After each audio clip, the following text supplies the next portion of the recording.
tell you what it was like when Kennedy was president. Okay, I'll go ahead and call to order the Kodiak Island Borough Assembly work session. It is Thursday, April 11th, 2024 at 6:30 p.m. and we are in the Assembly chambers. The first item is citizens' comments. The local number is 907-486-3231. Toll-free number is 855-492-9202. If anybody would like to come forward and speak, please do it this time under citizens' comments, or please call into one of the numbers. We'll wait just a little bit and see if we get anybody calling in.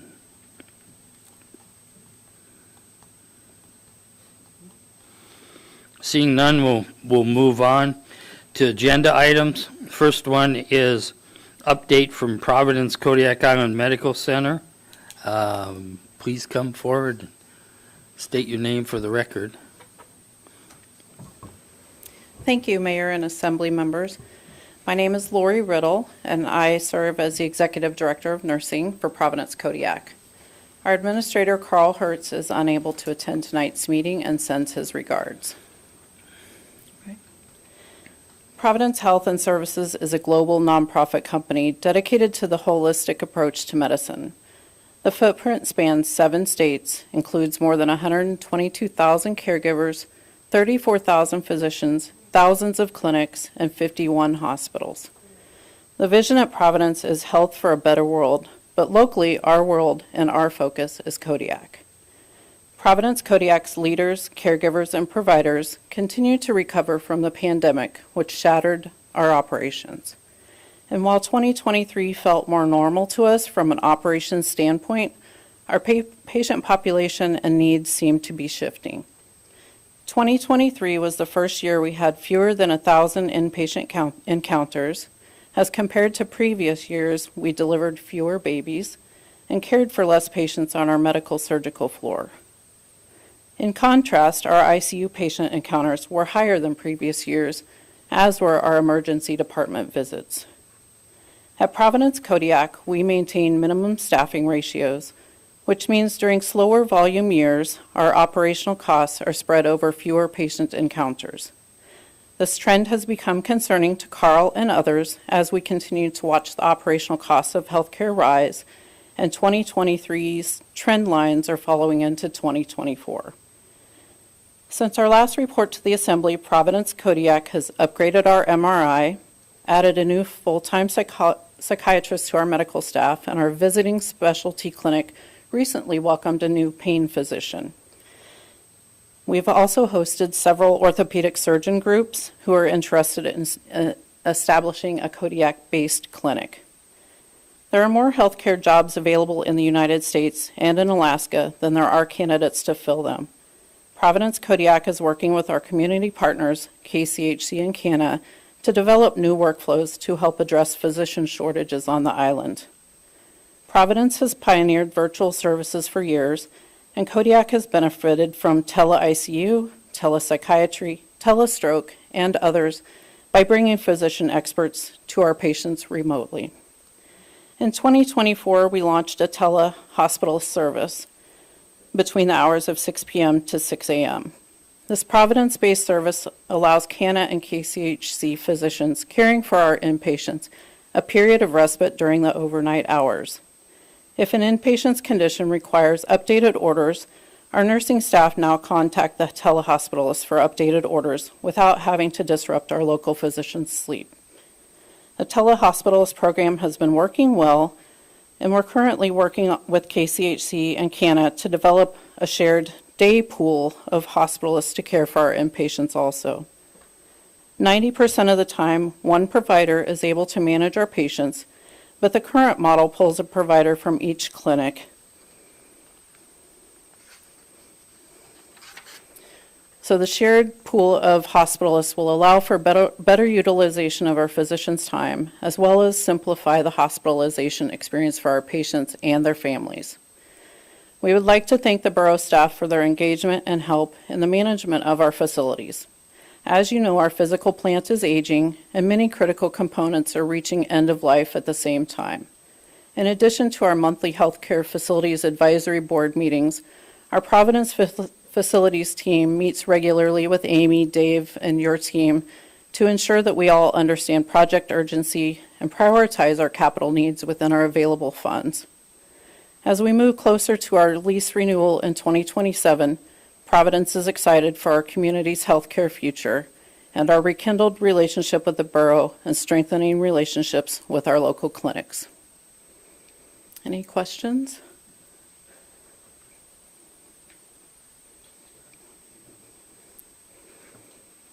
Okay. Thank you. Lori, I want to thank you for coming forward tonight on Yeah. there. Thank you. Thank you. All right. Next item is the FY 2025 budget discussions. This is the manager's office, legislative, and clerk's office. Amy, I'll turn this over to you. Mr. Mayor, Yes? we do have a phone call coming in. Would you like to entertain it, or would you like to just move on? to Okay, the so- discussion? It came in under the citizens' comments. Part is, No, right after, during the presentation. okay, I'll allow it. Would you like to entertain it? Okay. Sure. We're now answering a call from the queue. Thank you for calling the assembly. Please state your name for the record. Autumn McCarthy. Go ahead. Hi, I'm calling on behalf of the Kodiak College Jumpstart program, and just to share my experience with it and how it's helped me as a student. So, a little bit about me. I'm a sophomore at the University of Alaska Anchorage. I live in Wasilla now, but I graduated high school in Kodiak, and I attended 1 year at Kodiak College. During my time there at Kodiak College, I received financial support from the Jumpstart program for both the fall and spring semesters. And I also worked there as a student services assistant, so I was able to learn more about the program and help other students learn and apply for it. And Jumpstart was part of the reason why I started looking into financial aid opportunities like scholarships and grants on my own time. And because of Jumpstart and similar programs, I haven't had to pay for my tuition out of pocket yet because it's all been covered by financial aid. And for students like myself who are going into healthcare, that was really important for me that I didn't have to take my money that I could save it and use it for the program instead of having to pay for my tuition. So that's one of the reasons why Jumpstart is so important to students like me, because it teaches us how to take advantage of all of these different scholarships and grants that are made specifically for us, and especially, for students who attend school in Alaska where the cost of living is very high, especially areas like Kodiak.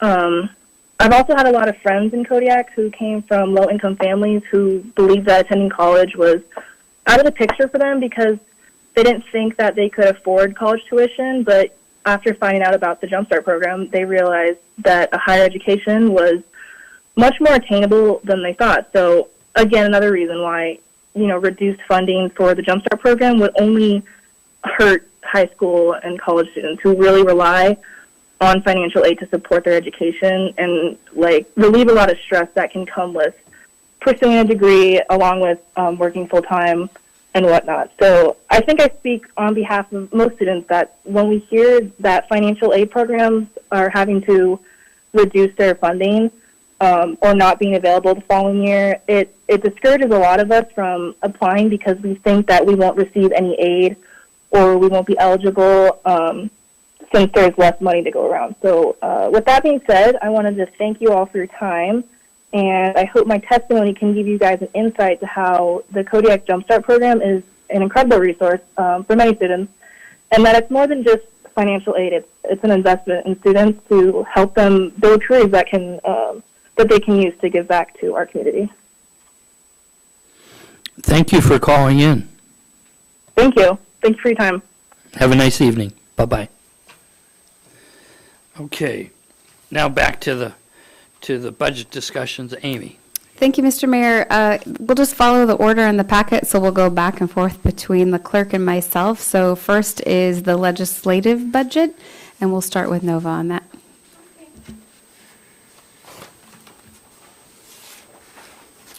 So, thank you, Mr. Mayor and members of the Assembly. I have distributed a piece of paper that kind of gives an overview of the different line items in the legislative budget.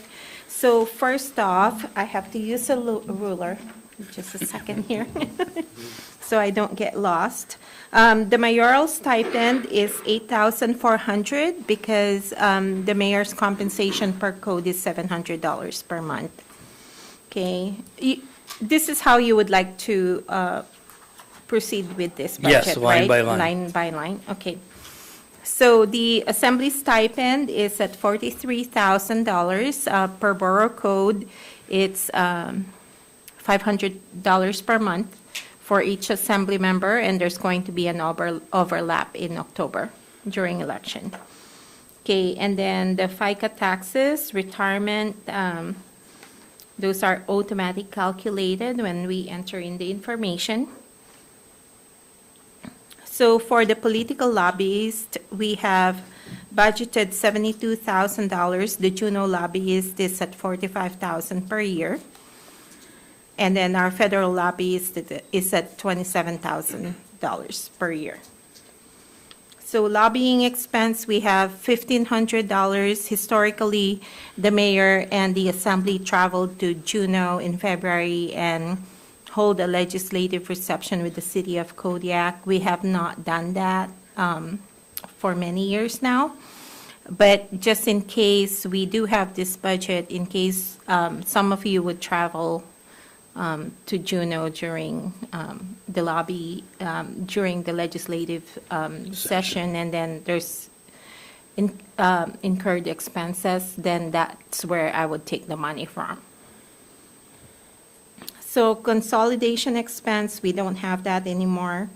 Office supplies is at $1,000. Computer software, I don't have any. Printing, the printing for the mayor and the assembly is coming out of my budget in the clerk's office. Furniture and fixtures is at $1,000 in case I need to replace a chair here in the chambers or chair somewhere. And then machinery and equipment, I have $500. Honorarium and amenities, I have budgeted $3,000. I usually use this money for outgoing presents for elected officials, assembly pictures, receptions that we sponsor, like in North Pacific Fishery Management when they're in town, Chamber of Commerce dinner reception if the mayor needs to attend their reception, Board of Fish reception, legislative reception, additional, just like the one that we did last year when Representative Stutz approached us for sponsorship. Food business lunch, that's for the little snacks that we get you, the water for meetings and cutleries and assembly snacks.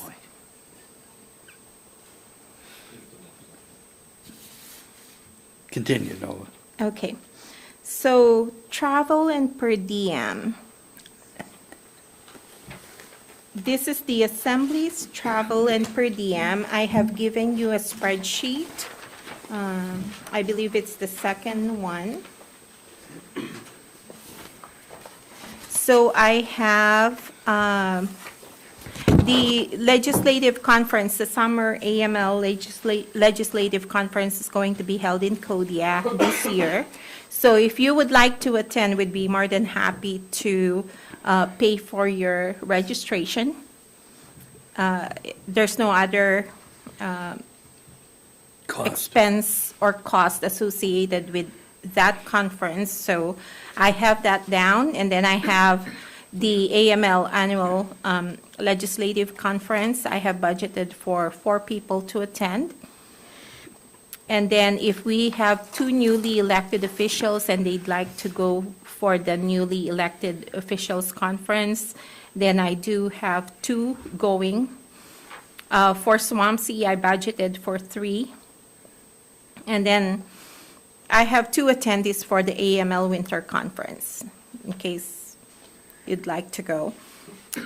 Currently, with this budget, I do have $8,203 remaining. It's really up to the assembly on how you would like to deal with that, but I was thinking that in case an assembly member would like to go to Juneau or to DC, DC is very expensive. And then additional travelers, or the mayor is planning to travel to the village, so in case we need to charter a plane, if some assembly members would like to go with him and things like that.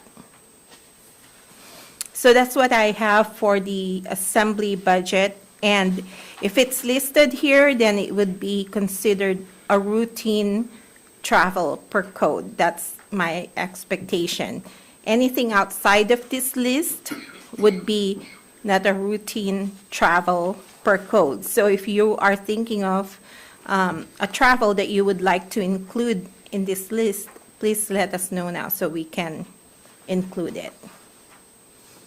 Any questions from the assembly? Ryan? Thank you, Mr. Mayor. I'm wondering if we can talk about a couple of these line items. I guess the first two would be for general discussion with the assembly here. My time here on the assembly hasn't even hit a year yet, and I know that there's some legacy issues that have brought forth certain dollar amounts here. The first one I want to bring up is the political lobbyist at $72,000. I feel like if we are paying a political lobbyist to represent us at $72,000, we should not see assembly or mayoral travel to Washington, D.C. to also lobby. And I'm wondering if somebody could shed some light on kind of the duplicate effort there. Scott? I think it's short-sighted to cut off the direct connection between the assembly, the manager, the mayor, and the political operatives in Washington, D.C.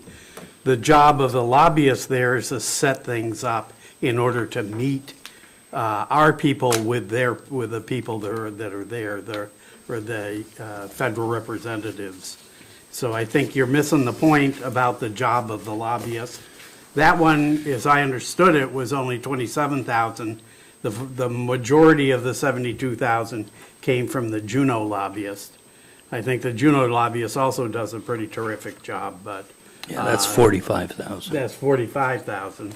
But the federal lobbyist is worth twice that easily in terms of the advantages that it gives our people when they get there. I don't think that the representatives in Juneau would pay much attention if it wasn't for a personal appeal from somebody in the government here at the borough or from the city directly to them.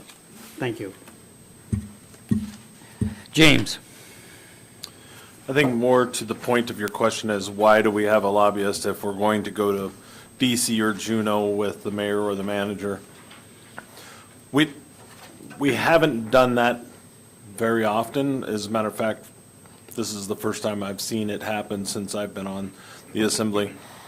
A lot of the discussion in the past, either with the lobbyist or amongst ourselves or in joint work sessions with the city does that quite often, and that was kind of the push to try and do that this year. And I think that's where that came from. If we wanted to do it again, I think we'd have to discuss that today if we were going to do that again next year. But that's where that came from for this year. It really, there were mayors in the past that did it. There were managers in the past that did it with mayors. But for 5 years, I haven't seen that happen until this year. So part of that was just budget cuts. Part of it was just either mayors or managers that just weren't interested in doing that, other than just having phone conversations with those with the lobbyists. Going to DC was a big push last year during the discussions. We just didn't budget for it properly, I think. Larry? I do not have a problem with a lobbyist in DC or Juneau. I think what causes me concerns is the traditional way the Assembly lobbies themselves. We go to legislative conferences where this municipal employees from all over the state converge on Juneau. I'm not sure what they're called anymore. But we participate through formal structures like AML or, again, just all going to Juneau at one time. And it's been my experience working in Juneau and seeing this happen for several years that it's very ineffective. Legislators get overwhelmed, they listen, but they have so many people coming in that, frankly, they're very relieved when people just leave so they can get down to business. I believe that effective lobbying is very personal. I think, sending a borough representative to DC to meet with people eye to eye is very effective. But I also believe that we can do a better job actually communicating with the people that make decisions. An example is what Louise Stutz put together last spring, I believe, where she brought several key people in the legislature to Kodiak to talk important issues. Senator Sullivan is going to be here, or is here in town now, and will be setting up. I believe the Borough Assembly should have met with him and set up a time to meet with him, to talk eye to eye with him. We've known he's coming for a long time. I believe those kinds of things need to be arranged. And that's with the full assembly, not with the manager or the mayor, but with a number of people that we can get personal with what our needs are.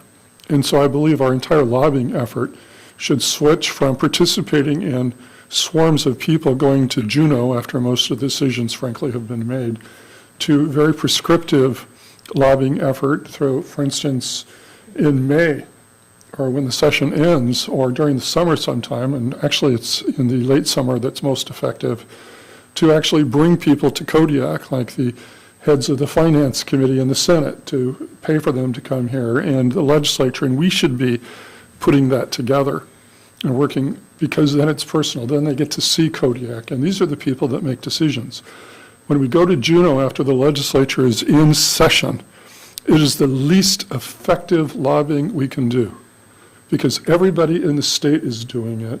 We're just another voice among many. We need to do it away from that time when we actually can make personal contact.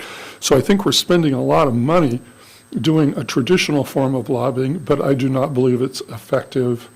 And I think we can do better if we plan out that lobbying effort to make it personal, and especially with our DC people, because they will meet with us, and they will come to Kodiak if we work hard to make it happen.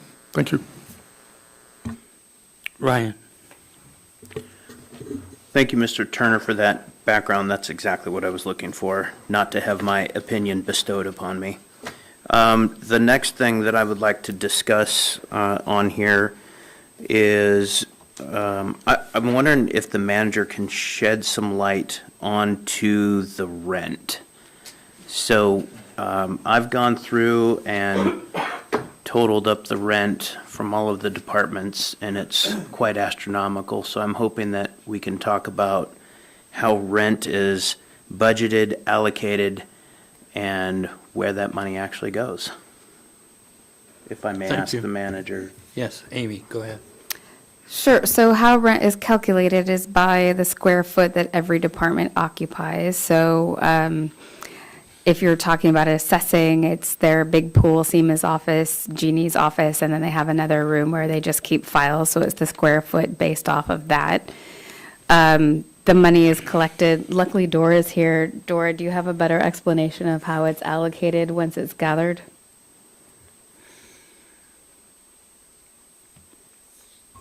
So it's the general fund, which is all the departments pay into the buildings and ground fund, which cares for this building, which goes to pay for the utilities and the repairs and maintenance, things like that.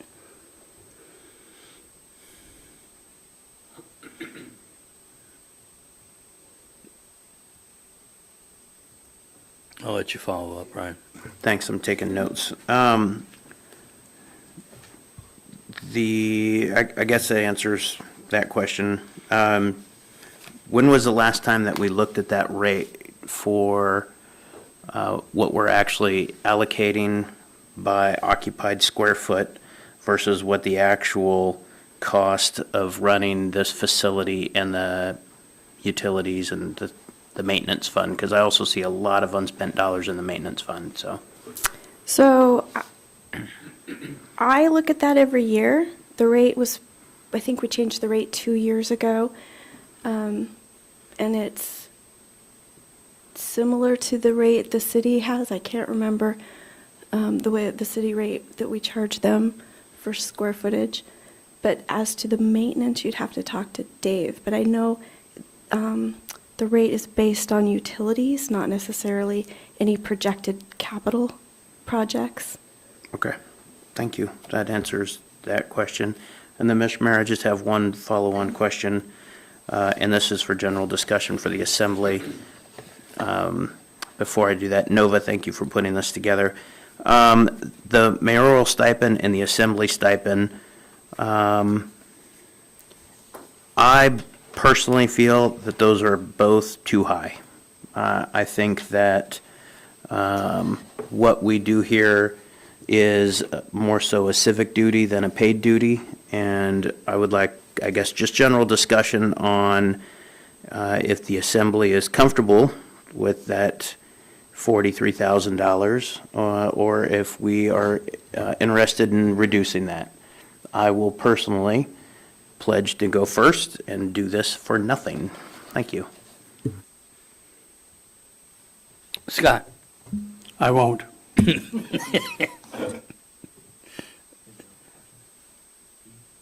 You want, anyone else?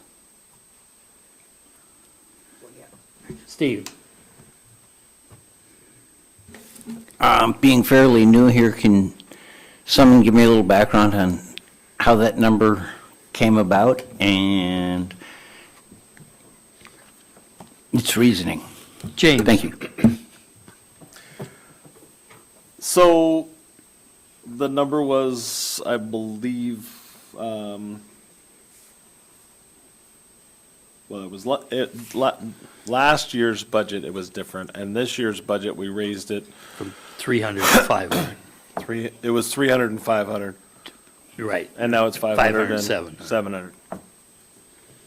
So, it hadn't been changed in quite some time. It's partially, the discussion was the time that's spent here, the fuel that it costs to get here, so with that, the assembly voted it up last year, and we still kept our budget fairly level for last year. So that's where that all came from. Does that answer your question? Okay. Yeah, I can add a little bit more. It goes all the way back to 1980. It was $200 a month, and there was one meeting and one work session a month. I wouldn't remember that. I do. So, anyway, the part of the discussion when we were going through this is there's other people that may want to get involved that it costs them something for either babysitting or that, and felt that even at the 500 and 700, it doesn't cover the cost, but it helps. And somebody that has the ability is more than welcome to donate it to whatever charitable cause that they might feel worthwhile. So that's why we do this. Anyone else? James? Yeah, so basically it was kind of, we weren't getting a lot of applicants for the assembly seats or for the mayor. And so we tried to use that as a lure, if you will, to bring in more people, and as you saw last election, there were a lot more people on the ballot than there had been for the last 2 years, or for the 2 previous years. So that was kind of why it was raised. But I was told that you still needed to receive the funds and then you can donate them back to the borough or anyone that you choose. Ryan, any other question? No, thank you, Mr. Mayor. I am done with my questions, and I appreciate the time and the answers. And that covers the legislative Not portion? yet, not yet, Mr. Okay, Mayor. go ahead, Nova. Okay. So the next would be the mayor travel per diem budget. I also provided you a spreadsheet. And the mayor's request this year is for 16,500. So I have given you, actually Irene prepared this. I don't want to take credit for it. I give the credit to her. So she prepared this 2 tables here. The first one assumes that, so the mayor's NACO seat on the AML board will expire at the end of the year. AML currently reimburses the borough approximately $2,350 whenever the mayor attends a NACO-related conference. So if the mayor runs again for that NACO seat and he gets reappointed, I believe that he wishes to be reappointed to that seat, then the budget of 16,500 with all the conferences that are listed on the top table, that would cover 16,500.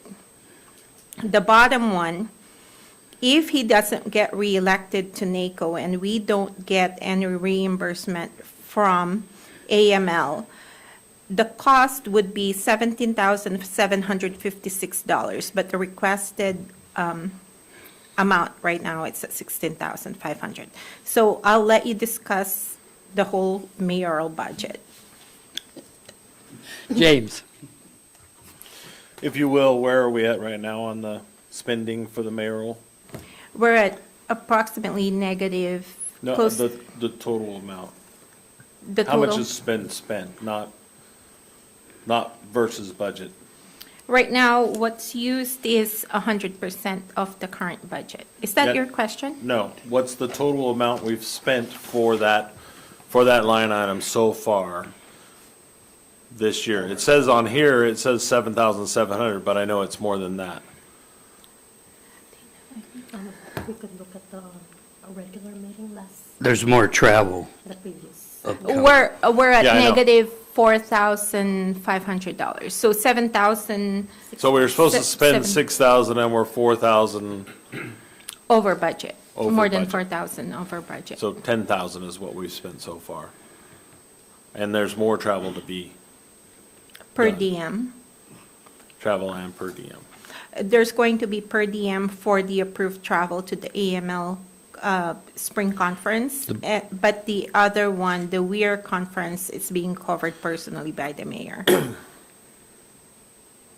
Yeah. So my proposal was to put 20,000 in that spot rather than 16,500 so that we don't go over budget on that and reduce the travel and per diem for the assembly to 20,000 since most of the assembly does not travel. So 20,000 and 20,000 on both of those line items, if you will. That's a suggestion. Bo? Thank you. So I'm going to keep echoing my sentiment for conference travel in that given we have a lot of need in funding many parts of the community and looking at these other lines here, I don't think traveling out of state minus DC, if we agree that sending more than our lobbyist is appropriate, I don't think we're getting a lot of benefit for our tax dollars by sending anyone, whether assembly or the mayor or manager, to anything outside of the state. I do appreciate the value in the AML conferences. I don't feel we need to send multiple people. I think duplicating our efforts is also a waste of our taxpayer dollars. Sending one person as the proxy for the borough is appropriate, especially if we're going to lead by example and be fiscally responsible. We've heard a lot of concern in the community recently via different forms of media. People are losing trust in government. We need to show people we are being responsible, and this is one way we can do it. It's not a lot of money, but every bit counts. So I would take Mr. Turner's suggestion a bit further in reducing both travel budgets and removing any out-of-state travel for the mayor or the assembly minus DC, and removing any duplicate travel for the assembly or mayor to any of the AML conferences. I think we should also do a better job of summarizing what we aim to accomplish with this travel using taxpayer dollars, and a detailed summary upon returning from these conferences. What is the taxpayer benefit by sending any of us or the mayor or the manager to travel? And by reducing these funds, I would suggest we either reallocate them to support additional continuing education or conference travel for borough staff. I believe they are the people doing the majority of the work. I feel myself personally, I'm a tourist up here, and sending me to these conferences will have limited benefit versus continued education for our staff, or equally important, reallocating this to another budget. Thank you. Scott and then James.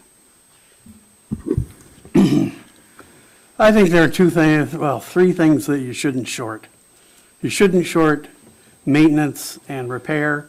You shouldn't short training, and you shouldn't short travel to meet with people. The interactions that human beings have together are profoundly more important than what's written down on a page.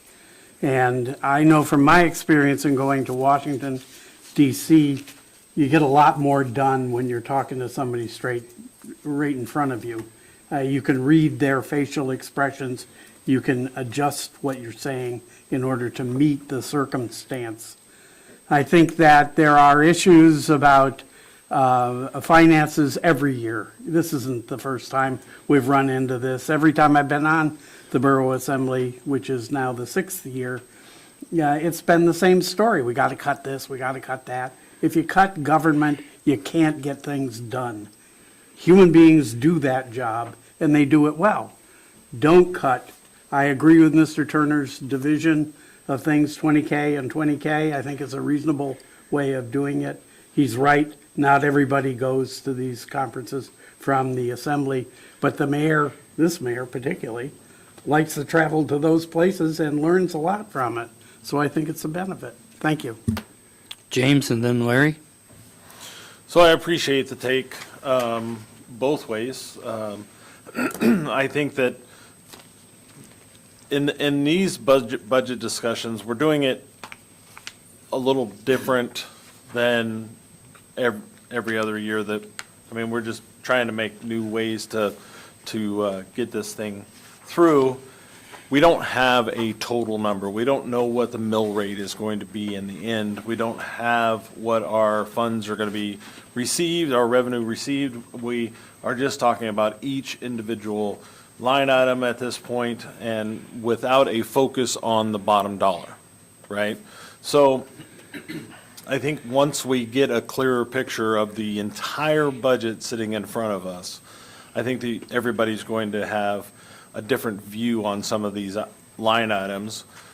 It's nice to go through this so that we all understand what each line item is, but I think making really rash decisions, yes, I said 20 and 20, but that's just a good starting point. Another suggestion was to cut them both. I don't see that's, I think it's a good discussion to have further in the future once we get into the final budget talks. The stipend, I don't see a reason why that isn't a good discussion point. don't get stuck on the final number until we get the final number, because we're not there yet. Yes, the mill rate is going to change this year. It's going to have to because of our MAPTR, and because of the assessed values. Now, we haven't certified that tax roll yet, so we don't know what that final number is going to be, and that's going to be, what, mid-May? We're due May 10th, May 10th. or Thank you. we're shooting for May 10th. Shooting for May 10th. But the school district budget, that we have to decide before all of that comes in. And that's going to affect a lot of this discussion once we get into that. And that has to be passed by May 30th. And that has to be passed right after we get the tax roll. So the point of doing all of this is so that we can get all of those questions out. So I don't think that making somebody feel like they've made a bad suggestion is a good idea at this point, because we're not there yet. There are a few people that have never done this before, and as Dora has always said, we don't know what we're talking about 9 times out of 10 on a budget, because it's different than any kind of budget. Any business budget, that is. One of the points that was brought up was rent. I was hard pressed against putting rent on the legislative piece, because I've never seen it on there before. So why all of a sudden are we putting it on there? I got convinced that it needed to be on there to make things equal. Do I still think that it's a good idea? It's there. It should be there. Do I like it? No. So, I mean, we could cut the budget 55 grand, but it's got to go somewhere else if we don't pay for it, right?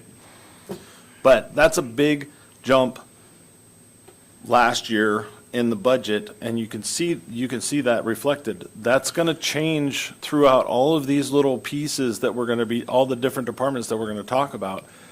Don't get stuck on one number until you see the total number. Larry?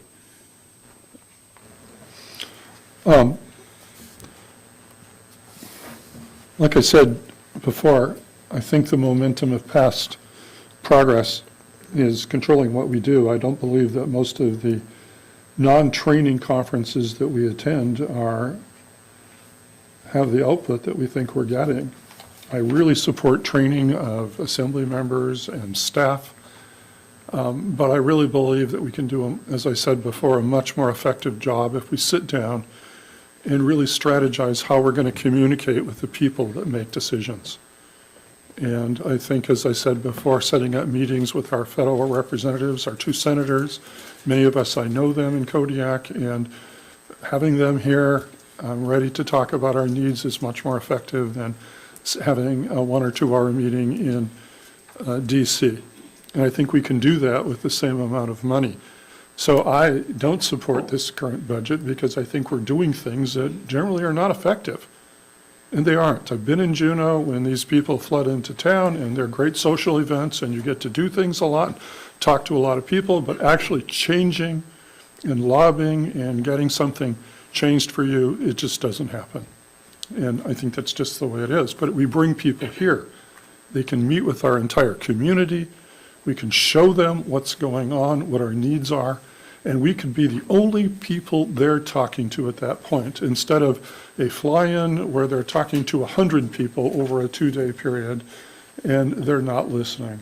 I think we can make it much more intimate and personal, and so I don't support this amount. I would vote against it, simply because that will force us to change the way we do business instead of doing the same way that I don't believe works. The other thing I just have a couple of questions on is on village travel. And I've traveled to the villages many, many times, and as I've said before, if we work with CANA and the school district, we can save a bundle in traveling to villages. I also am confused because I've never been paid per diem by going to a village. You know, if I'm going to stay overnight, I pack food with me, or they take care of me anyway because of their hospitality, but we're paying, you know, just to go to Kodiak, we're going to pay $250 basically for per diem. And I also wonder, you know, you look at the lodging in Kodiak, Akiak, and Larson Bay, that we're also charging. And again, these aren't a lot, but I think every little bit counts, as Bo said. And then we look at traveling to Old Harbor, Uzinki, and Port Lions, where they do have bed and breakfast and people where you actually can stay if you stay the night, and there is no lodging. What you're looking at, Nova, I'll let you explain to him. Thank you. Mr. Mayor, thank you, and members of the Assembly. The reason that we have per diem for the two villages is that because there's no in and out flights the same day. And per our travel policy, we need to pay per diem when it's overnight. And then we have to find him lodging when he's staying, when he's going to these villages. All the others is going to be in and out, so hopefully that we won't need to pay him per diem, and also we don't need to find lodging for Well, the mayor. Larson Bay, Old Harbor, Uzinki, and Port Lions is in and out in one Correct. day, Larry. My response to that is the school district flies in and out to many villages, so does the Housing Authority, I believe, other organizations. We did have an agreement when I was working with the school district to contact the borough every time we were traveling, because if we do a charter, there's always seats and we can hop on board, get in and out, and that includes those villages. So if we cooperate and communicate and work together, we can save a lot of money and do in and outs. And if you look at the total rural travel, it's a big chunk of that money, and I believe that we could save a lot if we work together. And I believe that given the current budget crisis that everybody is in, not just the borough, but everybody, that we have to learn to work together. And we're all going to the villages, and I believe that we could develop a communication scenario that we could come in groups, save money, and isn't it sad that we'll just use the district that they have to fly in on a charter for whatever reason, and they have open seats on the plane. Or they could be bringing freight that somebody else needs on the flight that would save them money. We could do a lot of that, and I think we have the capability, and I don't believe it's that complicated. So I believe the travel budget in closing needs to be reworked so that we're actually lobbying in an effective way within our community by bringing people here instead of going there, and by reviewing our entire rural travel, which we need to do more of. And we can't do more of if we're going to spend $8,000 for one person to travel to the villages every year. We need to do more of that. They expect more and deserve more. We're not spending that, Larry. You're just exaggerating. Now, this is the fourth time I've heard you say the same thing in the last 4 months. And we are not, what the clerk has done is said worst case scenario. It is our intent to continue to work with all the groups that you've mentioned on there. That's not changing. But what she is basically doing is projecting on what might happen and trying to make as much trouble as it has been to get any travel approved through you guys. She's trying to do her due diligence to make sure we don't have the problem. So this is laid out in a format that it might happen. And, at this time, without going with the school district, which currently they don't go to Kodiak, but should they, or if we can get with Kodiak Island Housing Authority, we're more than willing to work with everyone involved. This doesn't preclude that, Larry. So that's what I am saying, this is allowed on there. So it's reasonable on what the clerk has proposed here. Larry? Thank you. First off, I believe that this proposal, and I appreciate the clerk and what she's put together, and nothing I said is certainly challenging anything that she's done, period. However, if we accept this budget item, we have to set money aside for this potential. And as we go through the budget, if we keep budgeting for worst-case scenario when we're going through really difficult budget times, we're not going to develop a concise and effective budget. So as we go through the budget, we need to look at what we can afford and what we could do. Not necessarily what we want to do, but what we can do. And the more efficient we are, the better we are. So if we set aside this amount of money and we don't need this amount of money, it still all contributes to an overall budget of the borough that may be more than we can pay or may result in increased taxes. And I appreciate that I've said it 4 times, and I think that's my job to say it until I'm heard. And I don't think it's your job to question my motives or what I'm trying to say as mayor. Thank you. Thank you, Larry. On there. Anyone else would like to? Nova, would you like to continue? Yes, Mr. Mayor. Right now, I've presented you the budgets. Are we making any changes? This is level 1 budget right now. There's a proposal to change it to 2020, but it seems like there's no consensus. There's no consensus to reduce it either, so I'm just leaving it as is. At this time, yes. At this time. Okay, so the next one we already discussed is the rent. Telephone communications is $500, and that's used for teleconferencing expenses. And then the last one is town meeting cost, and I have $2,000 in there, and that can be used, let's say, if you're traveling to the villages and you want to bring something to the village, or the last time I've used this account, I remember, was when we had a meeting in Kodiak right after the Kodiak fire. And in the current year, this is where the 1,500 came for Louise's thing, No, wasn't I it? took that out from another account. It shows that we've spent actual here Oh, 1,500. yeah, that's right. Yep. So I'm thinking that's where it came Yes. from. Probably I haven't budgeted Yeah. for it last year. Okay. Yep. Okay, and that's all I have for the Assembly's budget. Do you have any questions? Thank you. Amy, continue. Thank you, Mr. Mayor and Assembly members. The next department that we'll be looking at is 105 Borough Management. We'll give Nova a break and be back to her in just a moment for the clerk's budget. So first line item is salaries. You're going to see a jump from the 2024 amended budget to the fiscal year 25 budget because I'm looking to add a resource project manager that will assist with leases, land sales. We just had an easement question come in today and realized no one in the borough has the history of knowing how to do that for KEA. So we learned a lot today, which was great. That person would also be in charge of quality assurance as needed. That increases for half of that salary. You'll see the second half when we go over the second budget in land sales. Overtime, I put in $2,000 each for our special projects officer and that new resource project manager.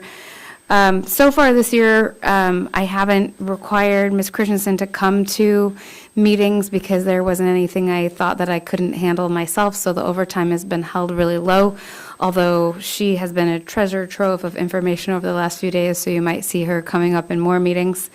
We have a self-owned stipend.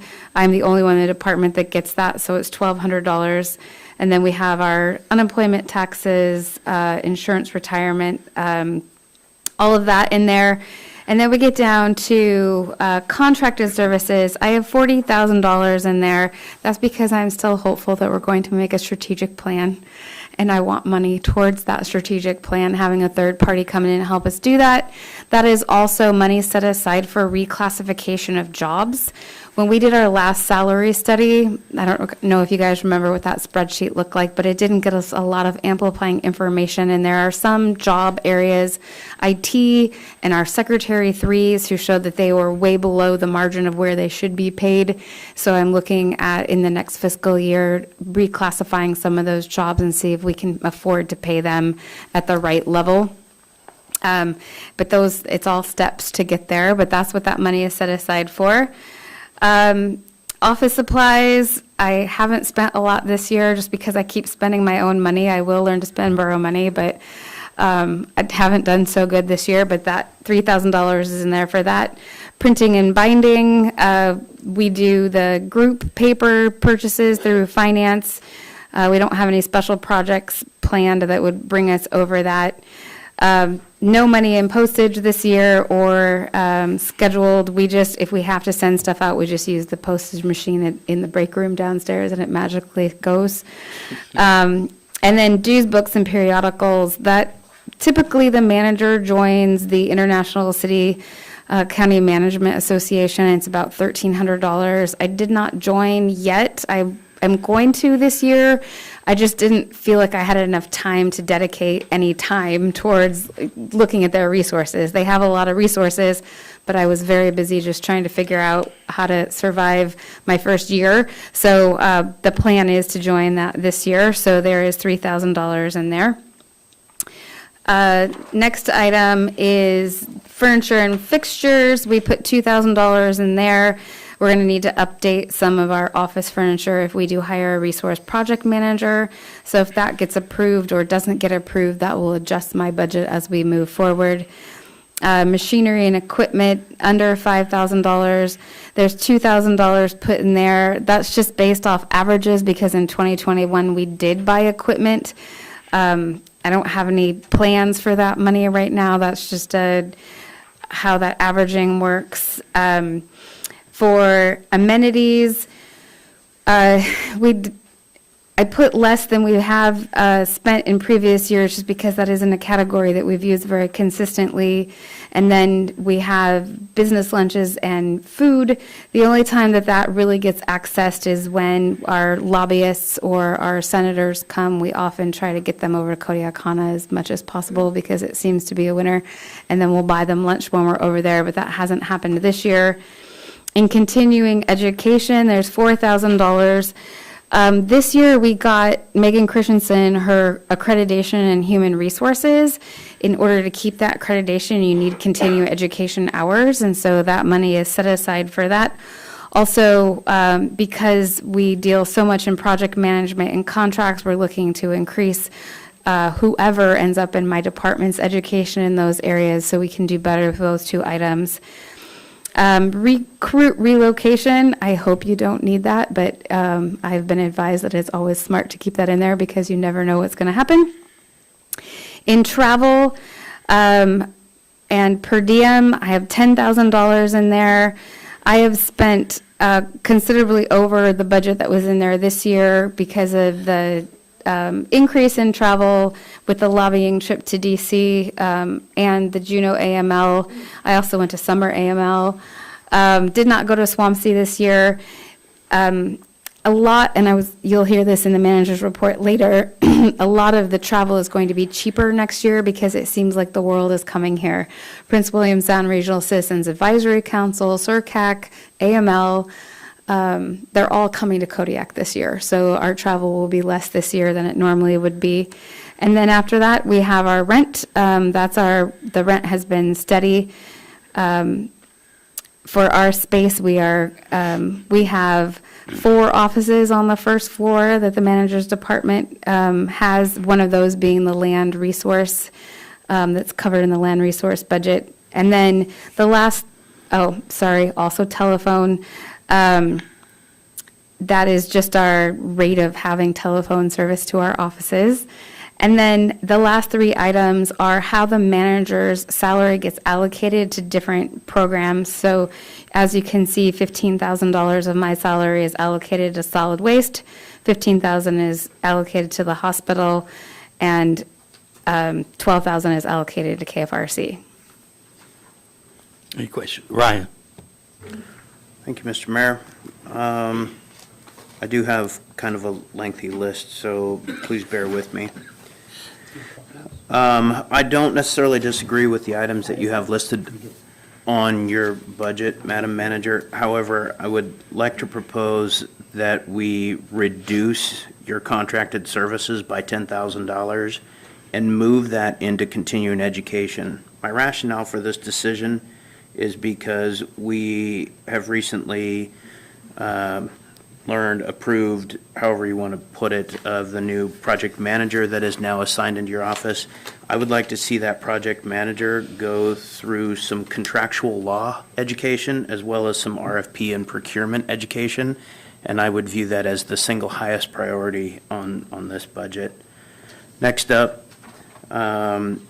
your $3,000 for your dues and periodicals.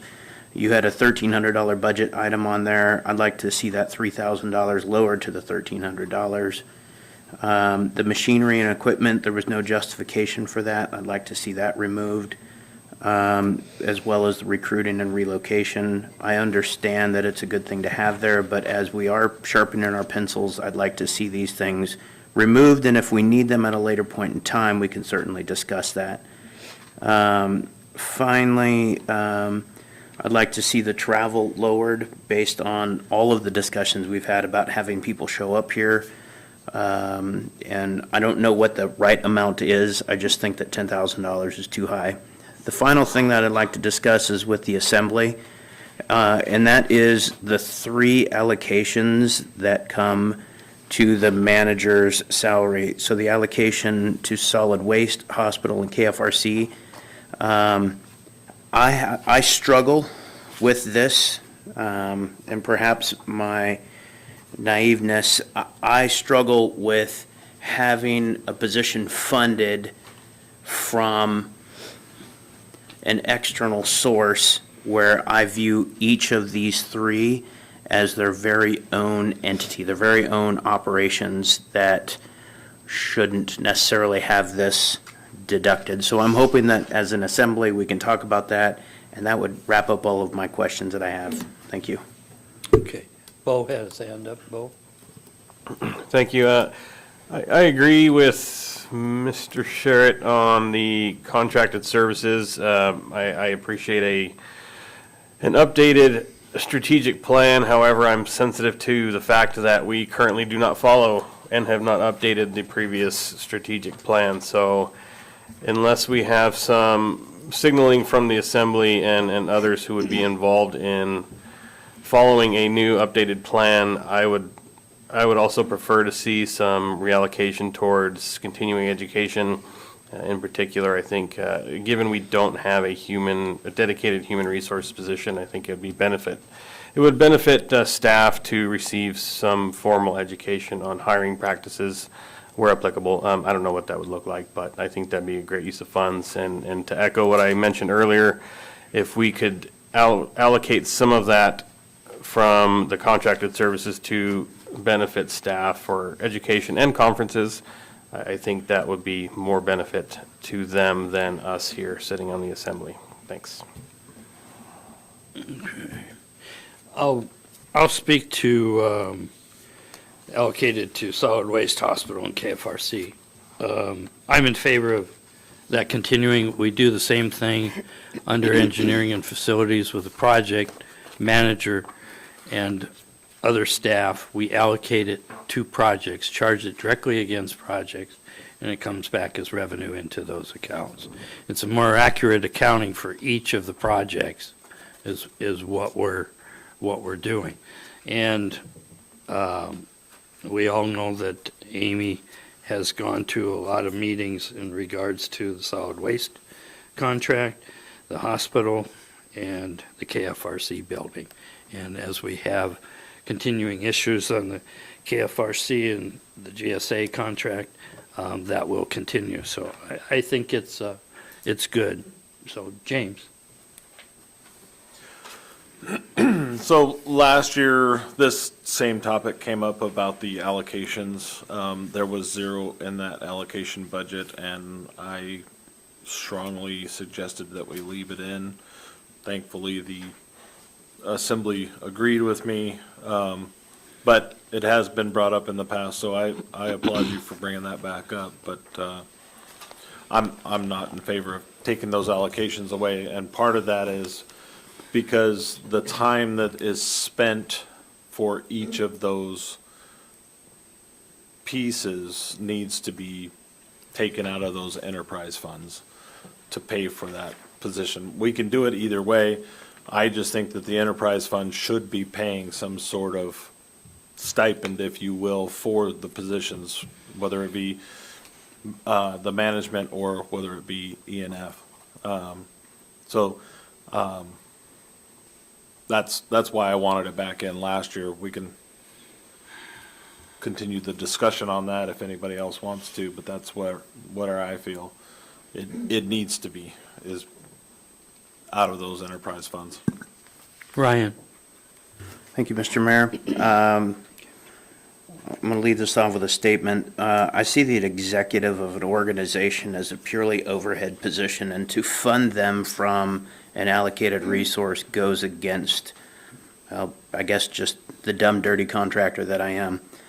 The next thing that I'd like to talk about is, you reference this as an enterprise fund. Is there an agreement that exists within the enterprise fund that that authorizes the allocation of these dollars? Well, I guess we'll get into that when we get into those budgets. Thank you. Okay. Bo? I guess one additional suggestion would be if we were to reallocate some money from contracted services to benefit staff, I think something, I don't know if this has happened previously, but I think I would certainly support a staff retreat for the manager and her staff for a morale and team building exercise at some point. They work very hard throughout the year. It's a exhausting job for all of our folks here in staff. So if we were to provide some funding for folks to attend conferences, I would also suggest it doesn't have to be strictly relative to the AML or NACO or anything along those lines, or has to be a continuing education. I think if we could wrap that into a retreat for the manager and staff, I think that'd be a great use of those funds. Jared and then James. As for the allocation discussion, I remember when we talked about that last year, as James had mentioned, and it makes sense to me, but open for the conversation for sure. Between the contracted services and the continuing education, I mean, I think it's kind of you can do what you want with that one. I could see justification for lowering and increasing the other one either way. But I do want to put a plug in for the travel, though. Our manager is an amazing lobbyist, and our manager gets so much out of every dollar that is spent. Typically, I would probably agree with lowering it if it were any other manager, but with our current manager, that's a $10,000 well spent. And James? If we're going to talk about a retreat, I know a couple of really good places. There's one in Palm Springs. There's one in China. We could lobby in China for our seafood by sending the manager and a couple of her staff for a nice retreat. So I think that's a great idea. I wish I had thought of that, because that is spot on. Anyone else? Amy, anything else on your budget? Not on this one, Mr. Mayor, thank you. I wrote down the suggestions, and we'll include some of those in the level 2 budget. When you guys do see the level 2 budget, we'll have notes project manager that would be filling the old Matt Gandel job in engineering and facilities, or if your intent was to go towards the new resource manager, the quality assurance land sales, it would probably be better directed towards the one that we just hired in.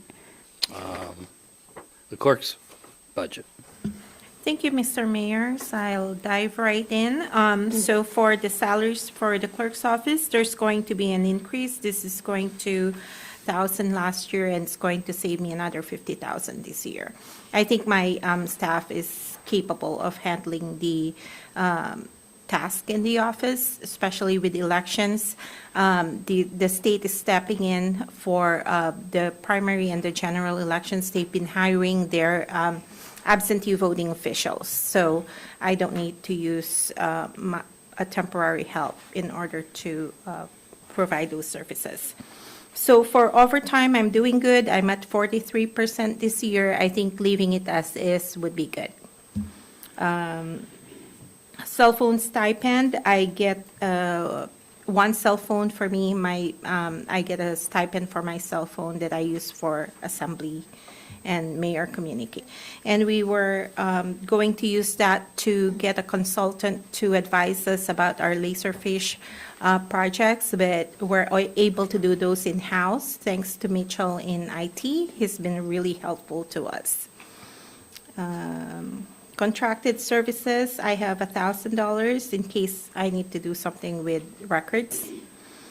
Office supplies, I'm increasing that from $1,000 to $2,000.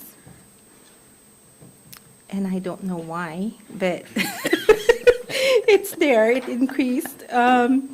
Operating supplies, that's zero. I zeroed that out. I didn't use it last year, so let's just say it transferred over to office supplies.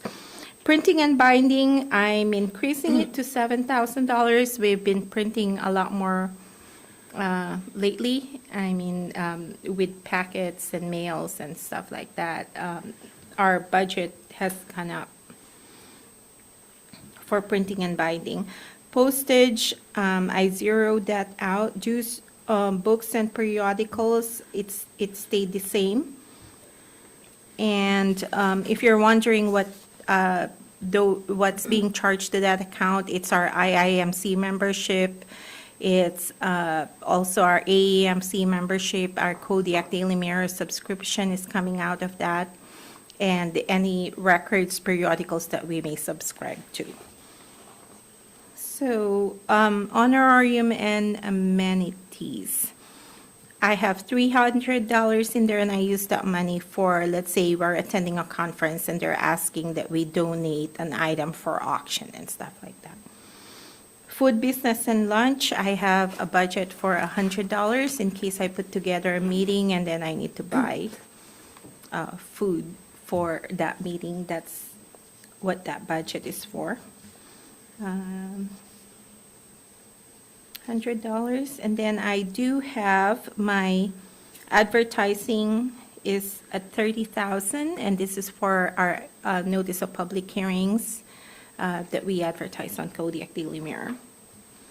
So the advertising APOC to advertising ballot propositions per Alaska statutes. Oh, okay. Is there a question? Go ahead. Jane? I'll wait until you're done. I just wanted to be first. Okay. Okay. So- We have first and second. Continue. Relating to the APOC, that's a requirement per Alaska statutes that in case you put something on the ballot and we need to either advocate for it or against a proposition, then we need to allocate money in our budget. And instead of doing an ordinance, if we decide to do that, we're kind of being proactive and just putting it in our budget. Because if it's already in our budget, then we won't have to do an ordinance. So we always leave it in there for $1,000. Okay, for advertising.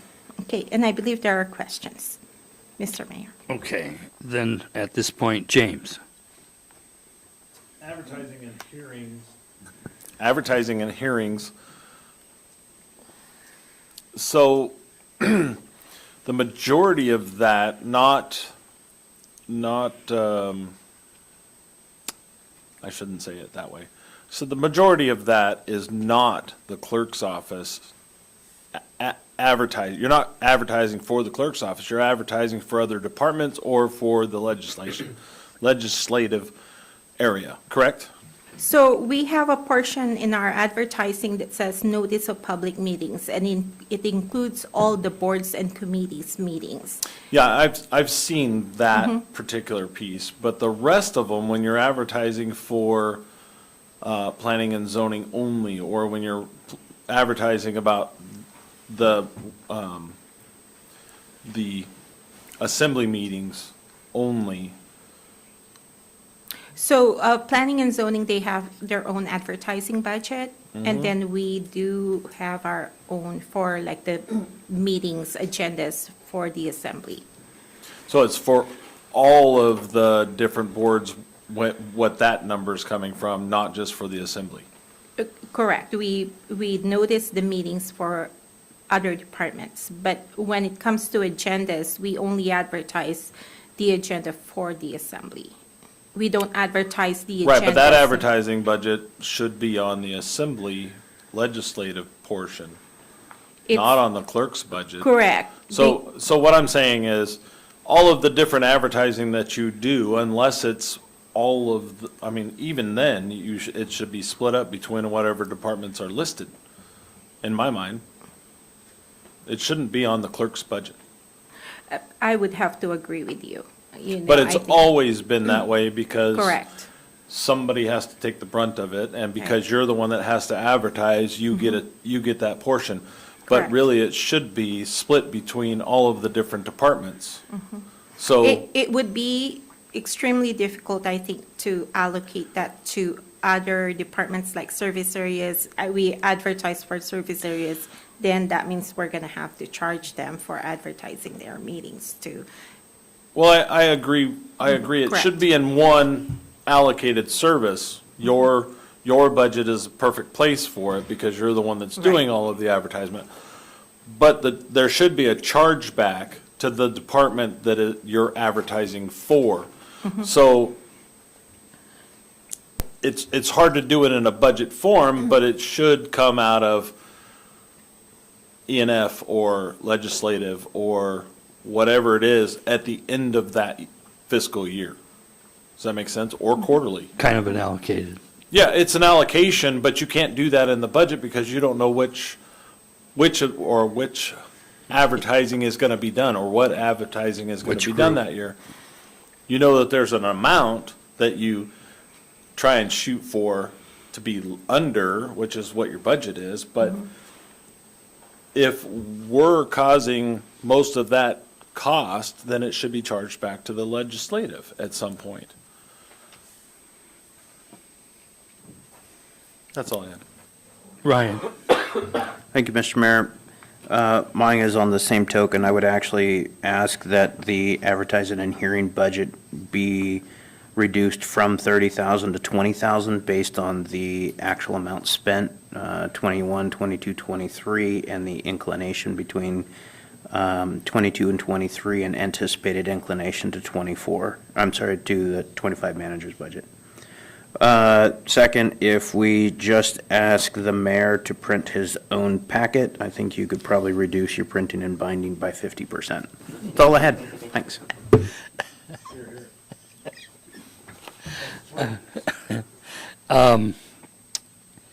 Nova, I will let you continue. Okay, the next one is the continuing education.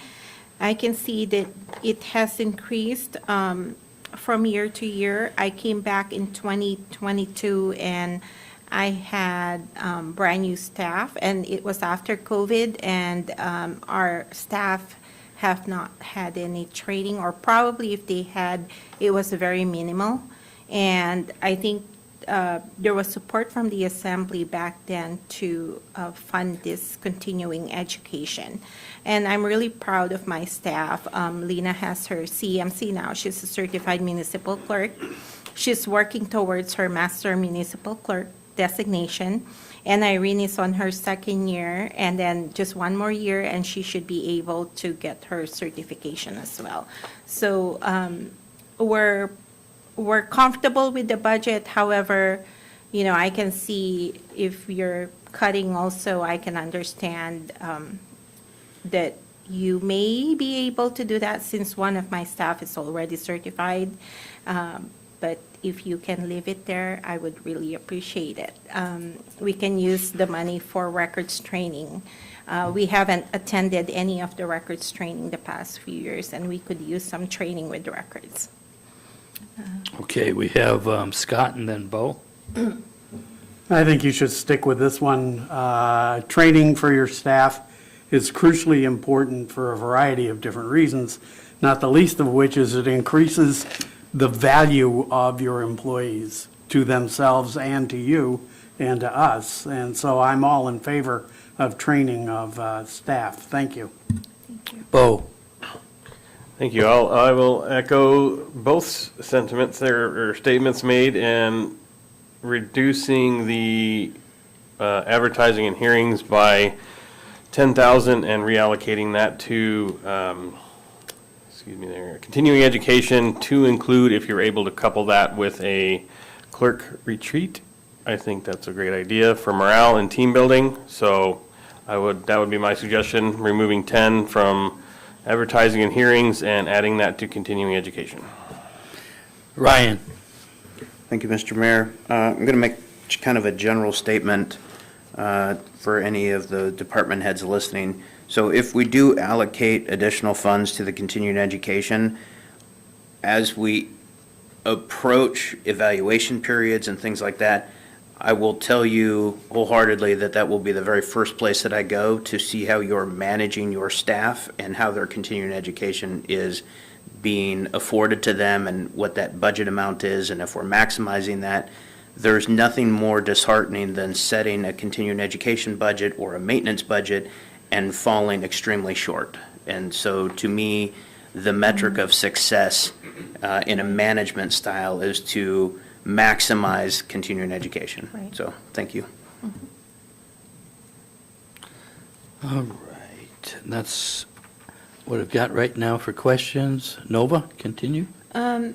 So I'm leaving it as is. I'm changing, it seems like there's a consensus on reducing the advertising budget, and I'm okay with that. So we're going to reduce that to 20,000.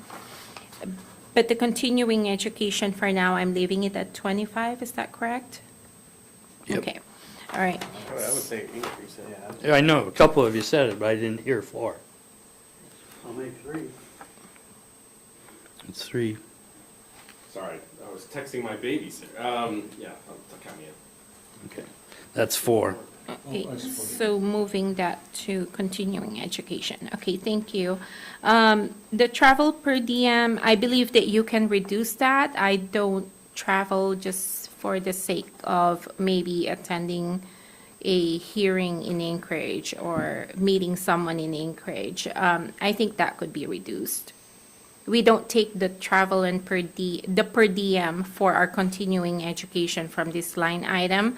That's how I was trained in the past, and that's how we've been that's where we've been getting the funds for our per diem in the past. But this time, we're going to be taking the per diem out of the continuing education. So I think you can reduce the $5,000 from here. Thank you. Okay, next. There's a hand Oh, I'm raised. sorry, I didn't see it, James. Go ahead. So none of that is used for AML? No, The clerk's meeting at AML? no. That's somewhere else? Continuing education. Okay, thank you. So I think if you want to leave $1,000 in there, that would be good, just in case. I know that in the past, clerks were, I believe, attended the hearing in Anchorage because of a lawsuit. Knock on wood, hopefully we don't. We don't have to do that, but if you're okay, I would propose reducing that to 1,000. Okay. All right. He was just doing thumbs up Okay. on there. So then Go the ahead, next- continue, Nova. Okay. There's a question? Oh, James? Sorry. I have a problem with reducing that if we're going to have a retreat. I think it should be left there, if not increased by 5,000 for a retreat. Why are you shaking your head no at me? Okay. So rent, Continue, Nova. I think rent is set. Telephone communications, I zeroed that out. Maintenance and repairs, there's nothing there. Election, it has gone up to 45,000 in fiscal year '24. It seemed like I was able to lower it last year significantly. There's a lot of cost savings there, about 20 grand. So it can be reduced, I would say, to 35,000. Let's check another year and see what happens. Okay, I all right. prefer to leave it. Okay. Okay, boards and committees, we have 2,000 in case we need to bring, I'm planning to do a parliamentary procedures training in-house, but in case we need to do boardmanship training or for our boards and committees, then I have about $2,000 in there in case I need to fly in someone to do that training. Okay? And then records management, I have 1,500, and I am comfortable with that, and that's all I have. And I'd be happy to answer any questions that you may have regarding the budget. On the records management, with the new scanner that digitizes things, are you guys using that? Engineering has started to scan documents, but they're currently storing them in their drive. We had provided them training before we allow them to transfer them permanently to our records management software. We wanted to be on the same page. That's why we had that training with them first. Yeah. But I believe that they're going to be utilizing that Well, scanner. I guess what I'm concerned with are the records that we need to keep. If we kept them digitally as well, that would be a savings in case Correct. something got lost. So we're doing that? Yes, we Okay. are. That's the direction that we're taking. And I would like for my staff to continue taking classes pertaining to records management. Lena is actually taking online classes right now on Thursdays regarding records retention series, development of those records retention. And that's under the continuing education? Correct. Okay, thank Yeah, you. Thank you. Any other questions of the clerk? With that, I'll turn it back over to Amy. Thank you, Mr. Mayor. Our final one tonight is going to be land sales, which is a great night to have it since we're talking about KIB lands. So we will start with our revenues. You will see the first one has $8,000 in there for annual use permit. That is payments that we get in for cell towers. So cell towers that are on borough land, that's the annual payment that comes in. The second one is PERS on behalf, and it literally took me about 10 texts back and forth to Dora to wrap my head around how the PERS payments could be in revenues, but that is the money that will come in from the state, the percentage that they pay as part of the salary that's in that fund. So that is zeroed out for all of those years before that because we didn't have any salaries in that fund. Thank you, Dora, for your assistance in making me figure that one out. Interest earnings and change in fair market value, those are items that we don't actually budget for because we don't know how much money is in there, and it's very hard to budget for. That is one of those answers on that spreadsheet that you guys got last week. One of the questions that Assembly Member Sherritt had. You'll look at our budgets, and if you look at interest earnings and change in fair market value, those are ones that we typically leave zero because the starting, middle, and end amounts that are in those accounts are always different and often put in there with the intent of spending at some point in the beginning of the year. Gravel sales, you'll see that there's $5,000 in there, and as you look backwards, there's quite a variety from $2,000 to $38,000 and zero for our actual right now. The reason that's a zero is because that amount doesn't come in until after the fiscal year, so it's a zero until we get the last payment in. So that $5,000 is just kind of in there as a placeholder, looking back over averages. It's actually not an average, it's just holding out there till we have an idea of what we're actually going to get in. And then land sales, we haven't had any recent land sales, but you'll see a continued amount of money coming in over the last few years. Those are from the last time we had land sales, and they're on a payment program, and so that is their annual payment coming in. That is also the interest. Right below it is that. And then the land leases, we actually have very small amount of land leases, not expecting any for fiscal year '25. And then you're going to see a big number in the use of fund balance. That $70,000 there is just to balance what we're going to cover on the other side of this sheet when we look at expenses. So as we go to I guess it's just next page for you guys. So if we look at the expenses, salaries, this is that second half that I brought up during the borough management budget. You'll see how that all lays out with salaries, overtime, the unemployment taxes, all of that. And then we get down to contracted services. We have just over 15,000 in contracted services.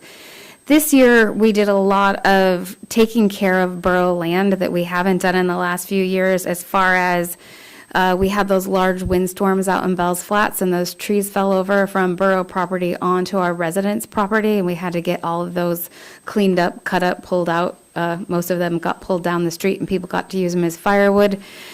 And we also had waste cleanup, a lot of money spent out of the Dark Lake area. And then we had that green waste cleanup where we burnt some green waste. Many of you will remember that because it was very smoky that day. And so that's where those contracted services are falling in. That's what those numbers are. Insurance coverage, we don't have any planned surveys right now. Real property cleanup, there's no money in that line. Back in 2021, when there was money in that line, that came from when we had responsibility to clean up some meth lab remnants. Rent is for that office space that the new lands project manager will be using. And then we have no money set aside for contingencies. Is there any questions? Seeing none, we're going to take a 10-minute break. Oh, James, I looked that way and you weren't. Well, I was waiting for someone else to jump in on land sales since there's so much interest in land I sales. figure that'll come up. I think that we should put in 20,000 for surveys at a minimum. I would say that we're gonna have to have some property cleanup before we do land sales this coming fiscal year. So I would say that we probably need to put in something for that. I don't know. For what's that? Cleanup. Because if we're going to sell land, those properties will need to be cleaned up. Not necessarily. You're just gonna sell them with the junk on it? The ones that are looking at selling at this point really don't have the junk on it. Well, I haven't walked them, so. We'll be getting into that, and I have walked them. So Okay. I don't think that's as much, but I Yeah. figured we would have another opportunity. Your survey and design thing is going to be. Right, but if we're gonna budget, I mean, if we're Right. gonna It's going to do be closer this- to 100,000 is what I'm well, saying. we need to put something in there. Right. Zero is not gonna, if we're gonna do land Yeah. sales, we're hiring somebody for land sales, we're discussing land sales, we need to have something in there, but zero is not gonna fly. Correct. And if you're saying 100,000, then it should be 100,000. I don't really care what number we throw in there, but it shouldn't be zero. Yeah, Because that's otherwise, just we're gonna have to starting. come back with a budget amendment, which is annoying. I understand. Ryan? Thank you, Mr. Merritt. So my understanding is that we aren't necessarily agreeing on a budget right now, and we may see a level 2 based on the discussion that we may be having this Right. evening. So to that point, as we discuss this evening, the next item on the agenda, I'll be looking and emphasizing the use of $70,816 out of fund balance as just a starting point. There is additional costs that I believe need to be budgeted in, and use of fund balance, I think, should be eliminated, and I think that should be generated by the actual sale value of the property. So that's what I have. Thank you. What was the amount you were saying? $70,816 as illustrated on line 389.100 of the income on land sales, Fund 210. Okay, understand. 816. We're going to take a 10-minute break. Thank you.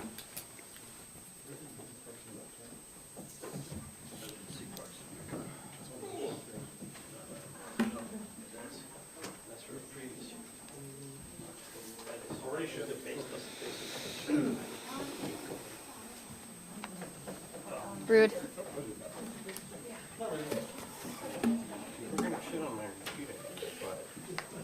Dude, I love your retreat idea. Well, sometimes yes, because they do try to put morale stuff in, but like for me, being a new manager, having the opportunity to be around people who have done this for years and ask them questions is amazing. Hi, Shelby.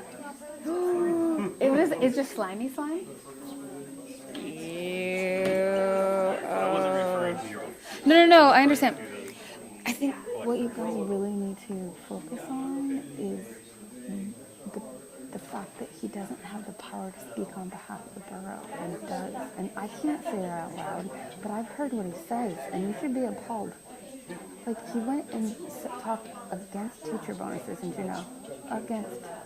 Do you think that the majority of the assembly would have said, don't give the teachers bonuses? I don't. Yeah, that's where I'm going with that. So, I mean, I think that's a, ooh, this is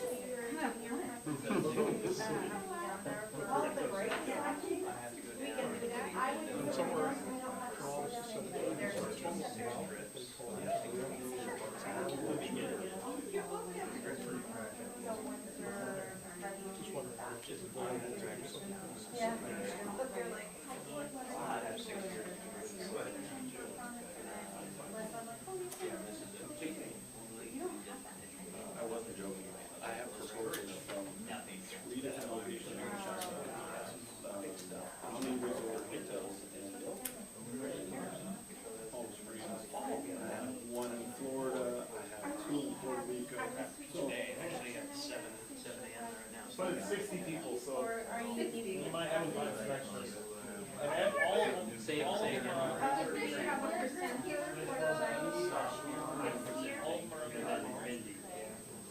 Would you like to do that? Would you like to switch items around? No. Or, okay, you're leaving it as is? Yeah. Okay.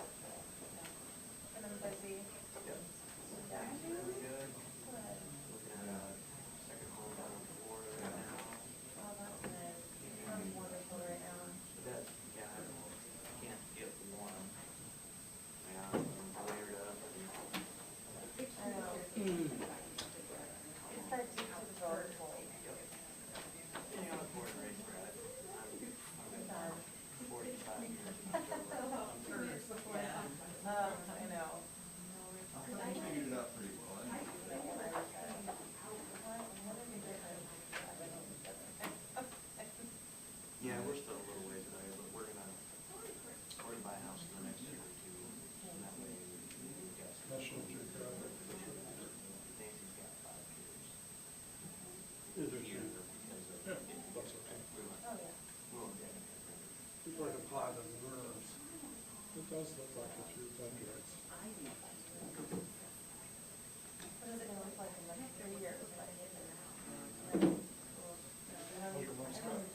Don't know. Stay away. Chicken. Well, I think he's Yes, sir. smart. But your mom likes me, so.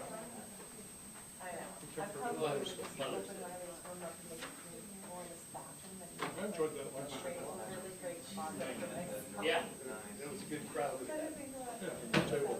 Yeah, my wife Biggest is table. too. Biggest table. Well, I may take my personal ownership. I've only been to one meeting. I pay every. Well, you know, when the kids, they're only kids in Kodiak, they're sponsored by the outside.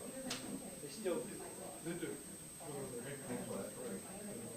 I like looking at their own grand food list because they have all. Yeah. Mr. Duras. We went to school, you know. Yeah, well, nowadays, they were And we got the ones nowadays are much younger. very much. We missed you at the college meeting too. What time? One I didn't know. Oh, me? Oh, on our town pitch this morning. What did you do at Comfort? I was there, they came and Steve, and then a little bit at the Kodiak College booth. I expect my hands to be wet. Well, you know, I work out in the morning around 5, you know. And you get to your meeting all sweaty and. Yeah, I'm all tired. Okay. I'm really tired, and I can't take a nap because I have this meeting, so. I could just knock out. I mean, Thanks for letting me try though. just sit there and listen. Put it back in its correct There's not, compartment. you know, and, There's not really any but correct then compartment. it's guilt, Here, man. you know what I mean, and I can't, but I just got to go to sleep. Everybody else would just go to sleep, so I got up, so I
We'll go ahead and reconvene the work session.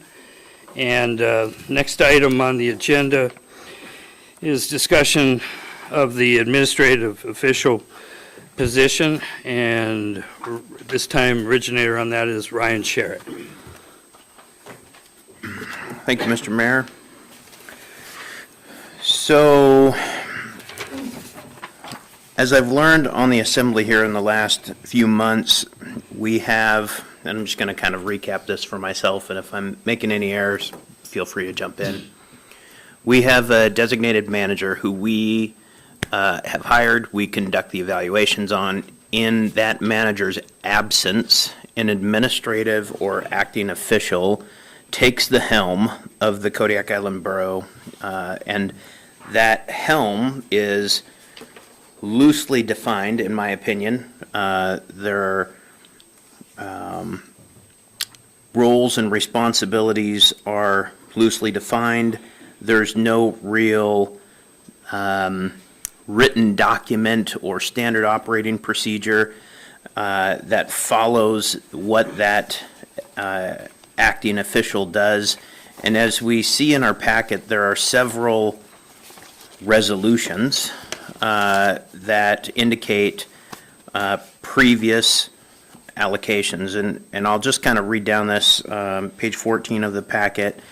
Kodiak Island Borough Resolution FY 2024-18, and it indicates an appointment of an administrative official. In there, on line 22, it says the term is qualified. Let's go to the next one, FY 2024-10. It talks about the Kodiak Island Borough Code 2.20080, provides an administrative official is to be designated and act as the manager during the manager's absence or disability. And then finally, one back from FY 2022-09. It talks about Kodiak Island Borough Code 1.10030. So I want to get some discussion going on this, and in order to do that, I need to provide some light. So, Kodiak Island Borough Code 1.10030 is the definitions of the Kodiak Island Borough Code, and in the definitions, it calls out administrative official means the individual designated by the Assembly resolution to act as a manager during the manager's absence or disability. If we go forward and look at Kodiak Island Borough Code 2.20080, this is very loosely defined on what the roles and responsibilities are. So what I've done is I've passed out a handout. I've given a copy to the clerk and each to one of you. What I'm specifically looking to do is expand the definition within the Kodiak Island Borough Code 1.10030, as well as elaborate on the authority granted under Kodiak Island Borough Code 2.20080B. I put down some examples of what I believe needs to be instilled in the administrative official, and I'll just pop down these real quick. Qualifications. Must be a full-time employee at the Kodiak Island Borough for 2 or more years to fill the AO position. Must meet the qualifications by education and experience of the office to which the employee holds. Must be physically located in Kodiak during the appointment and throughout the duration of the appointment. And meet the qualifications outlined in the Emergency Operations and Management Plan and to conform to the required training throughout the year. These have come to light because of the last appointment of an AO. That AO was also out of town, and I don't want to belabor the point, but that caught me caught me by surprise. And the role that the Kodiak Island Borough plays in the emergency operations. And the last time that I checked, we didn't schedule emergency events, and so we don't know when they are. I'll go down this list again, the duties, and this is where I would ask the manager to weigh in. And a quick query of the manager gave me a couple ideas of what the AO does, but I think that this should be memorialized in a document. And again, the authority to which this is granted goes under the KIBC 2.20080. And then I would recommend that if there are any limitations that the manager has, or the limitations that the assembly has, I put down an example of each. So my recommendation of the limitations from the manager is that the AO may not bind Kodiak Island Borough with another governing body, such as the City of Kodiak or the KIB School District or other governing bodies. And what I mean by that is they can't enter into an agreement that legally binds the Kodiak Island Borough because they may not be privy to the conversations or strategy that we may have had in other sessions. Finally, the limitations from the assembly is it's my personal opinion that the AO would not be involved with the agenda setting. So with that in mind, I'll open the floor to the assembly in discussing the administrative official position. And part of this discussion would also be how this position receives compensation. Currently, my understanding is that it is paid 10% increase year-round, and I'm hoping to gain some conversation and some insight on that. That's my update, Mr. Mayor. Thank you. Discussion. Gerald. I'm wondering if, Scott, if this is okay. Amy, when you assign an AO, do you go through, like, here's the scope of work while I'm gone? What does that look like? Because I guess my assumption is that the AO does day-to-day, and if we need to memorialize that they do day-to-day instead of entering into contracts and binding relationships. So I've only taken 1 day of leave since I've been here, so there hasn't been a big gap in like day-to-day operations. But while I am gone, there absolutely does need to be someone who can sign payroll and sign for accounts going out and stuff. So it's pretty much been limited to a signatory job. I think that Assemblymember Sherritt is right that there should be some outlines. We've never had to do a scope just because I haven't been away from the borough for a long time. When I did leave once, there were contracts signed that I didn't know were to get signed, and I wish I would have known that. So I think that there should be a discussion with what's coming up and why didn't that happen before I left or after I got back, or so I didn't feel like stuff was getting pushed through while I was gone. So I think a scope of work in that realm would be good, or if we're ending a project or in a project in which that person wasn't involved before, they should have to be updated, stuff like that. I think everything on here looks great, although I do think that depending on how long I was out, you might very well want that person in agenda sending because they would be in contact with the other department directors and have their ideas of what they need for agenda setting. But that's obviously not up to me, but I think that they would be a good addition to that team. Bo. Thank you. Thank you, Mr. Sheriff, for packaging this up and for your thoughts, Amy. I agree. This could use there's some areas for improvement here, and we could use a more comprehensive look at what this temporary administrative official would be able to do. I like the idea of better defining the scope. I think it's a fantastic idea. It would be good for all of us to know what limitations were in place for that person to fill your role while acknowledging that there are a lot of duties that will need to happen for the day-to-day. So I don't know, how deep we need to take that. I agree. We don't need to nitpick this list. I think it's a great start. But given current events elsewhere, it does shed some light on this topic, and I do think we should revisit this code and update it and make it more better defined. I don't have any issue with anyone receiving additional compensation during this time. I'm not quite sure if I understood correctly if they, I don't believe, get continued compensation after that period is ended, but I do feel it's appropriate.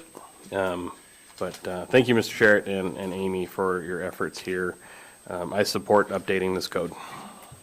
Scott and then Larry. I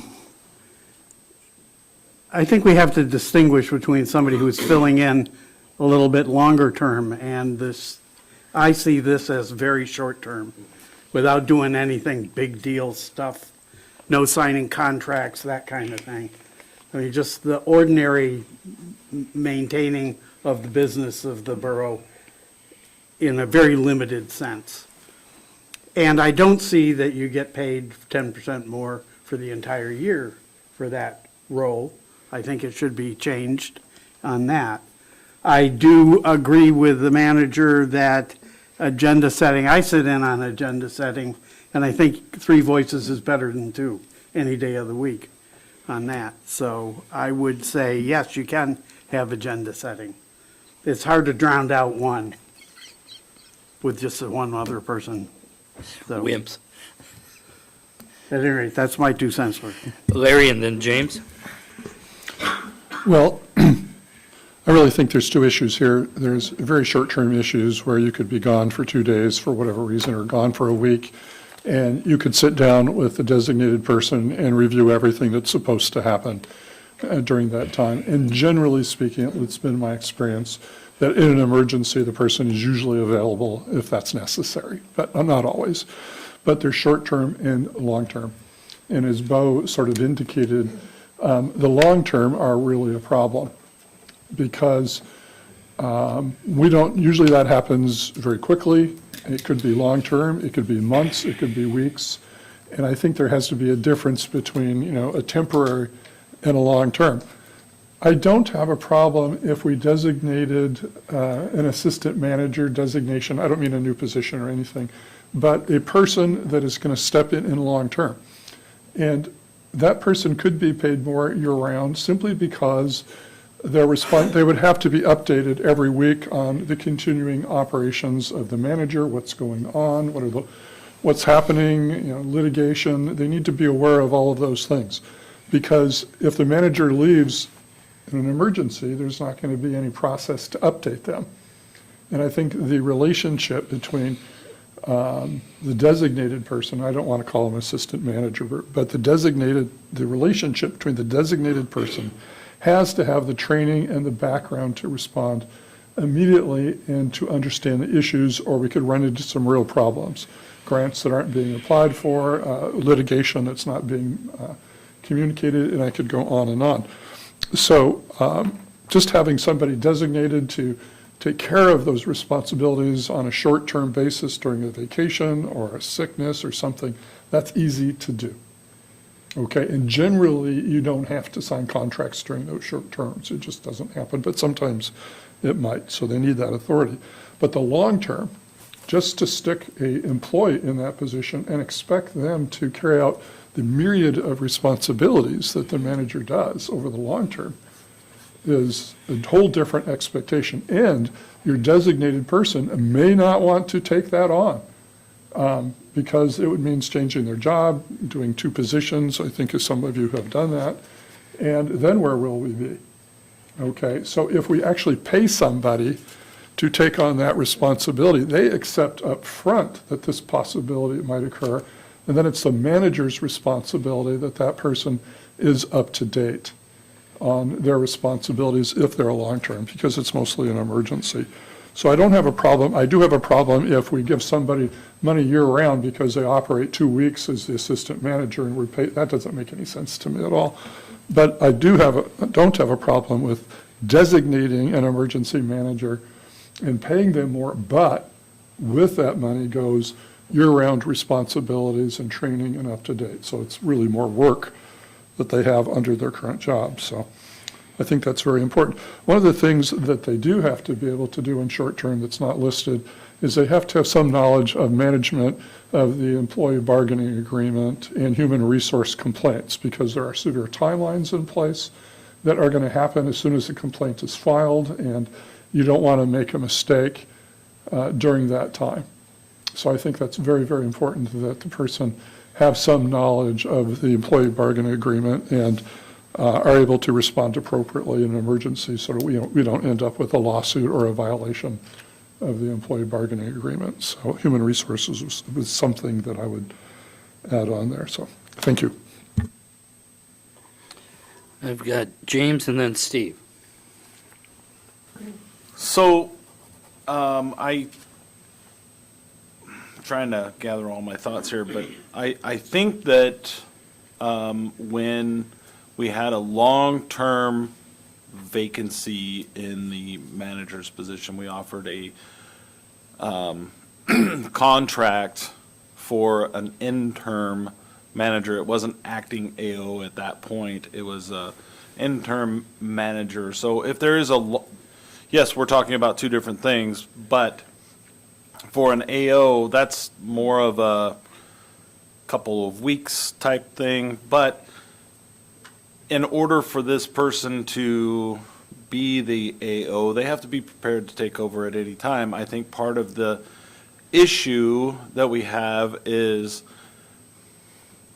the on again, off again, and just making it a permanent 10% was to fix that on again, off again in payroll so that it doesn't keep messing with that system. It's just you're appointed as the AO, you get the 10% as long as you are acting AO for the year. And I think that's why that was happening or is happening.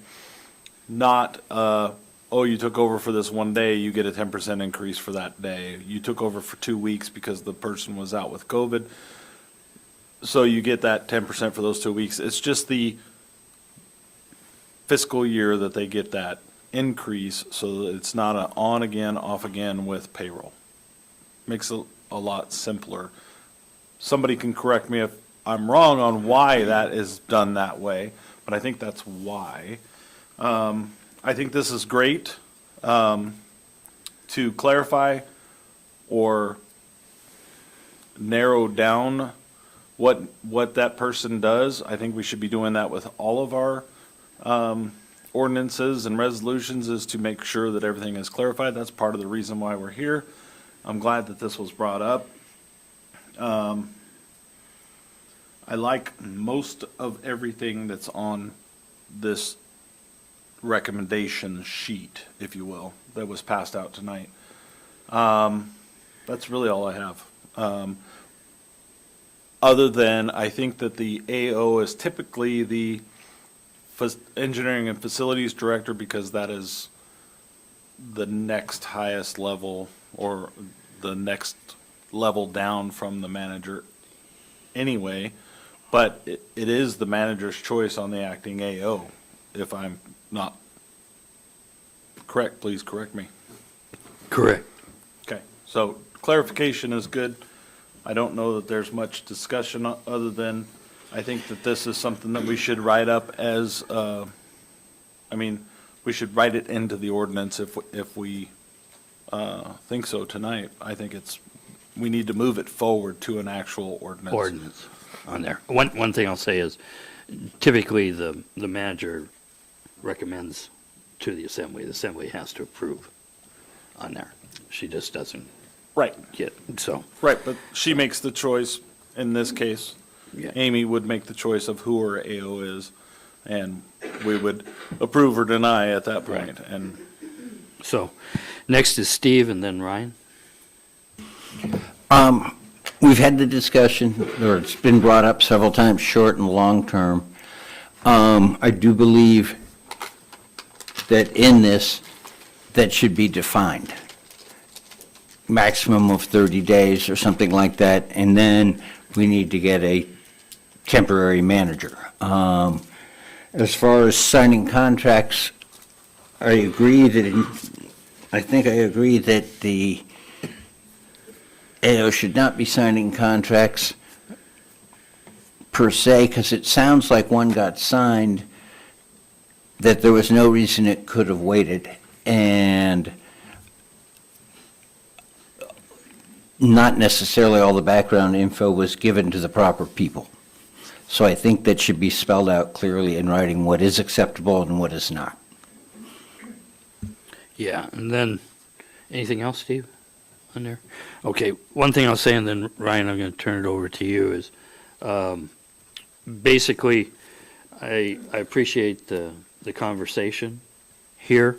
I also feel that it should not be, the pay should not be continuous.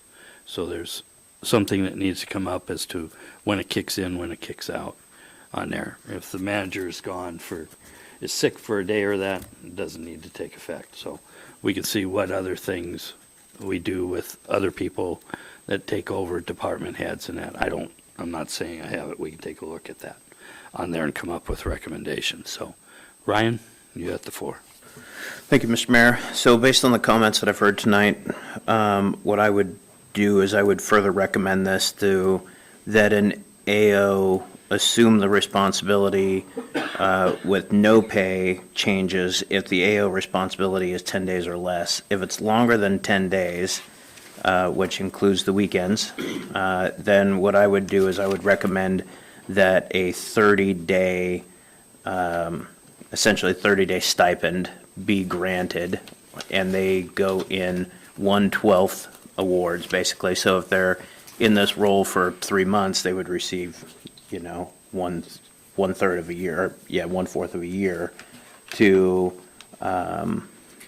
compensate for that. But I agree that 1 day here or 2 days here, I don't necessarily agree that there should be a pay increase for that, and I certainly do not agree that this should be a year-round compensation. I do understand that the items that are on this list bear additional responsibilities, specifically the third bullet point under the duties column, which again represents the executive office of the Kodiak Island Borough during disasters and emergency, both scenario and real time. In order to properly do that, you have to receive ICS level training, 100, 200, 700, 800, potentially 3, 4, and then further than that. And that is a time commitment. So I would guess I would just ask the manager at this point, is it in alignment with your strategy or management plan to get the basics of ICS to your department heads that could fulfill in a disaster or an emergency? It's not something I've looked at yet. The borough manager does not have a designated role in emergencies. They are a member of the ESC. I do get called for all of the roles. There are several staff members that have designated roles, but they're all secondary to the city employees. So for instance, our finance director is listed as someone who would get supplies, but as the secondary to the city finance director. We had, in according with the emergency operations plan, the borough manager isn't even listed. I even searched several times. Manager came up 170 times, and none of that was me. So there's not a big responsibility other than being able to have a relationship with the assembly and bring the assembly's wishes to that emergency services council. And I think that's an important part, but there isn't training necessarily associated with that. Continue. If I may continue. So this is on the heels of the joint work session that we had with the city when we were talking about a lot of different subjects, but emergency management was one of those discussed. We continue to receive the updates on your manager's report about the upcoming training. So to see the paradigm shift into preparedness rather than responsiveness is very exciting. And I would just, I guess, if we're going to shift from preparedness, we can stop looking at classes and certifications, but it is critical. And the next horns that I'm going to grab is that city response plan and how the two governments correspond, because even the city's plan does not meet the actual federal requirements for how an incident command system should be ran. So if we're going to do it, I suggest we do it correctly and go all in. And so that, again, that's where my question comes from, is if it's not in your management plan to have your staff receive free training from FEMA directly, I would encourage you to ask your department heads to do that, because in all actuality, local government plays one of the most critical roles in the emergency response network during a critical response or during a critical element of need. So I think that this is not necessarily the cart before the horse. I think that this is, we're all loading the cart at the same time. So with that being said, back to the AO, I do believe that the Assembly is correct, that there needs to be a trigger mechanism that says when the AO role takes effect, and I don't have the necessarily correct answer for how that pay would work. I would maybe ask if Dora could chime in on this. I'm not Dora, but we do have a mechanism set up in the IBEW, in the union contract, that we also use in the personnel manual. And that trigger is you can do someone else's job up to 6 days and there's no compensation, but then once you hit the 7th day, you're compensated for all 7 days. Or if you're doing someone else's job for more than 10 days in a 30-day period, then you're also compensated for those 10 days. So it can be an aggregate level once you hit 10 or 7 in a row. So that's what we use with the union. Sounds like we already have a mechanism. So I would urge us to adopt that then for the AO. What we do for that is they get step A of that person's level if they're already making more money than that person, which a lot of our AOs would be. They get a 2.5% bump for that time. That's how we do it on the union side. And so that would be, may I continue? Continue. So that would be a shift from the way that we do it now, because currently the way we do it now, we have an AO that receives an annual compensation year-round. Yes. To fulfill those duties. Yes? Yes, Okay, sorry. Thanks. And so the last thing that I'll close with is, the way we have always done things is probably my least favorite sentence as being one of the newer members on this assembly. And so I scoured the code to find out what triggers could activate this, who it could be, and there is nothing. And so, again, where we meet the qualifications, just because Assemblyman Turner said that it's facilities and engineering, I would differ. I would say that income is the most important part. And so assessing, or maybe it's lands, or Community development. community development, could be any number of them. And so I think that is the discussion that we need to solidify on the qualifications and allow the manager to pick who the manager is going to pick. But I do think that we need to set the qualifications and the duties and the authority. So, thank you. Amy? Thank you, Mr. Mayor. I just looked at you and you knew I wanted to talk. So I guess my question here would be, as we're talking about this, will the changes take place once we get this done and a resolution is in place? Because we've had the same administrative official for such a long time, we're talking about taking 10% of someone's salary away that they've gotten for a large period of time. So without much notice, so I'm just wanting to be able to give them some time so they can expect that. And then do you want it to take place once the resolution is done, or beginning of the fiscal year, or just direction on what you're thinking around that? Ryan?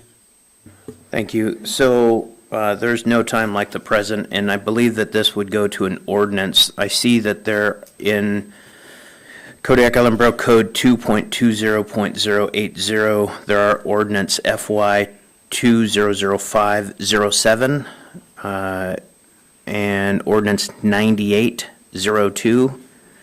that define, or I'm sorry, that reference that if a manager plan has been adopted, the assembly shall designate by resolution a borough administrative official to act as a manager during the manager's absence or disability. That is the authority to what the manager, I'm sorry, to the assembly's ability to approve your recommendation. What I would be looking for is an ordinance to add column C of acting administrative official qualifications, duties, and authority. So that would go in as an ordinance, and once that ordinance was passed, then we would need to pull the trigger on that upon ordinance ratification. Thank you. Okay, we have Jared and then Bo. I was trying to find it and I can't find it yet. Other than serving on the EOC or the ESC, in the borough manager's job description, is there anything in there about emergency disaster preparation, emergency disaster leadership, being a trained responder, or taking the lead? It does mention taking an active role in emergency response, but it doesn't list specific qualifications that are required. Okay, thank you. Bo. Thank you.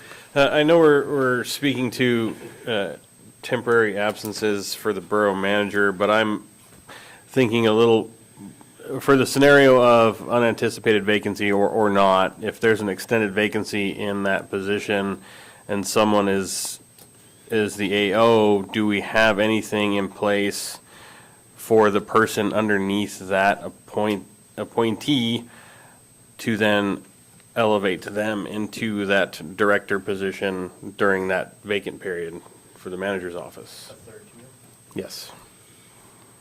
Because strictly relative to vacancy in the manager's position. So if we have someone acting for months on end and that the AO is then filling that position, do we have something to then keep backfilling the temporary vacancies that come behind that? Okay, so, Bo, you got something, okay, that's it, you're done with yours, so now let Amy respond. Well, I was just going to answer his question, Mr. Mayor.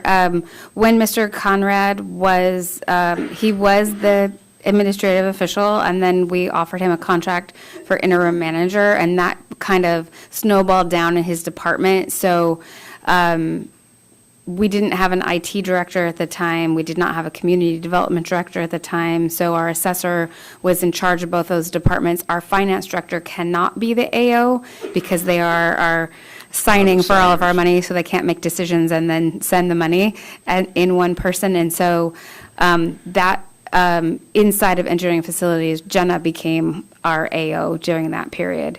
So it did kind of fall back down, and then everyone got the pay raises that they should to recognize that they were doing a job outside of their own. Any follow-up? No, that's exactly what I was Okay. looking for. Thank you. Steve and then Scott? Is there, the way things are presently written, is there anything that says how long the AO is before we get a acting director or whatever, we vote on that? I mean, could it go semi-indefinitely, or is there a difference, I guess, between short and long-term and when you get a acting manager? Because the administration official is paid year-round, it just is ongoing. There's no end of it unless they go on vacation. So because Mr. Conrad is on vacation right now, that's why I brought the resolution forward. My original resolution was to set up that third tier and make the assessor at this point in time the automatic person that becomes the administrative official in his absence, to kind of set up a redundancy in that system.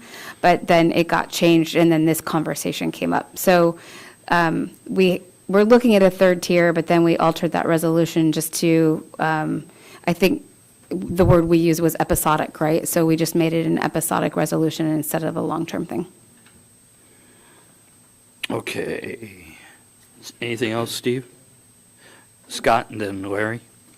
Well, my understanding was that when the manager's position is vacated for whatever reason, for a specific period of time, then the assembly decides that it's too long and they want to appoint an interim manager at that point, and things cascade down from that level then.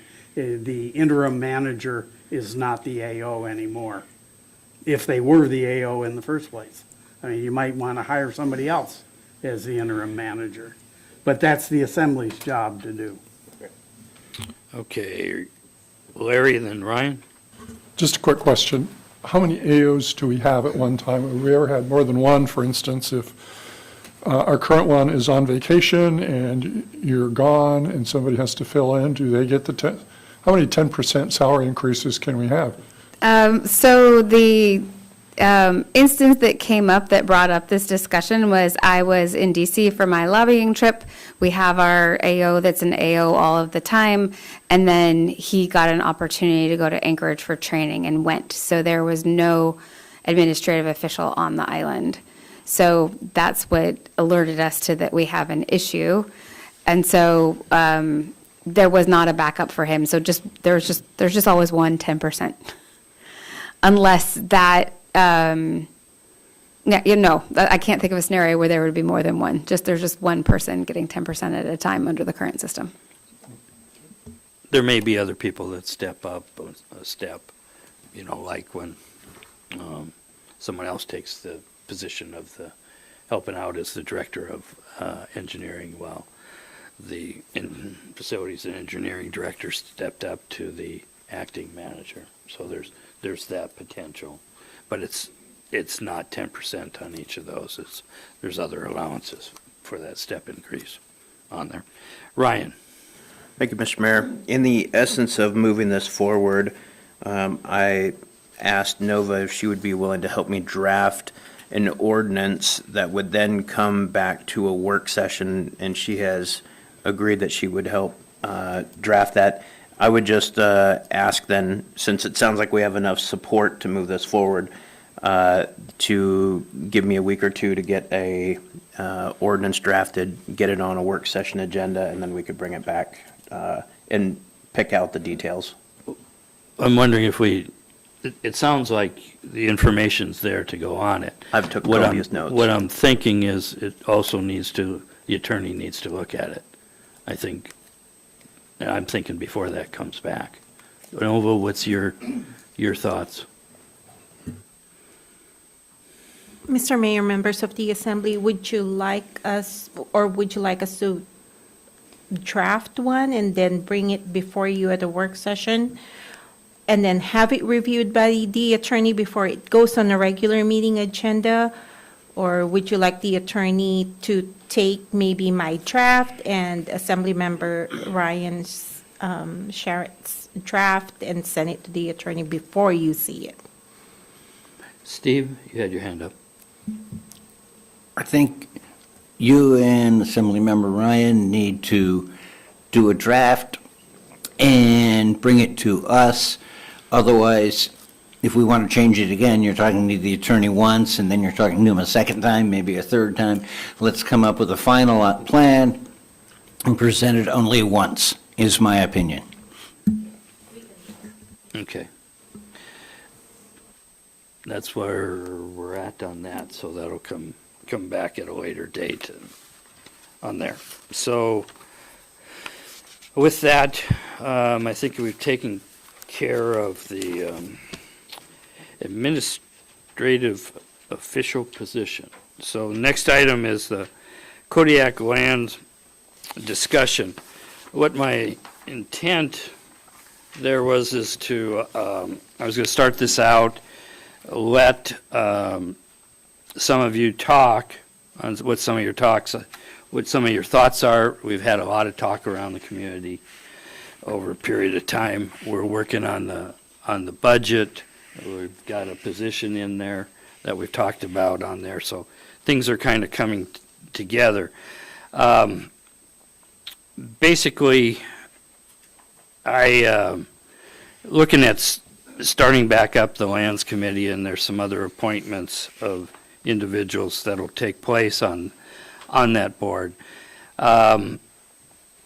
When this was Lands Committee was first created, I guess it says, yeah, Mayor Arndt served on the Lands Committee from its inception to its last meeting.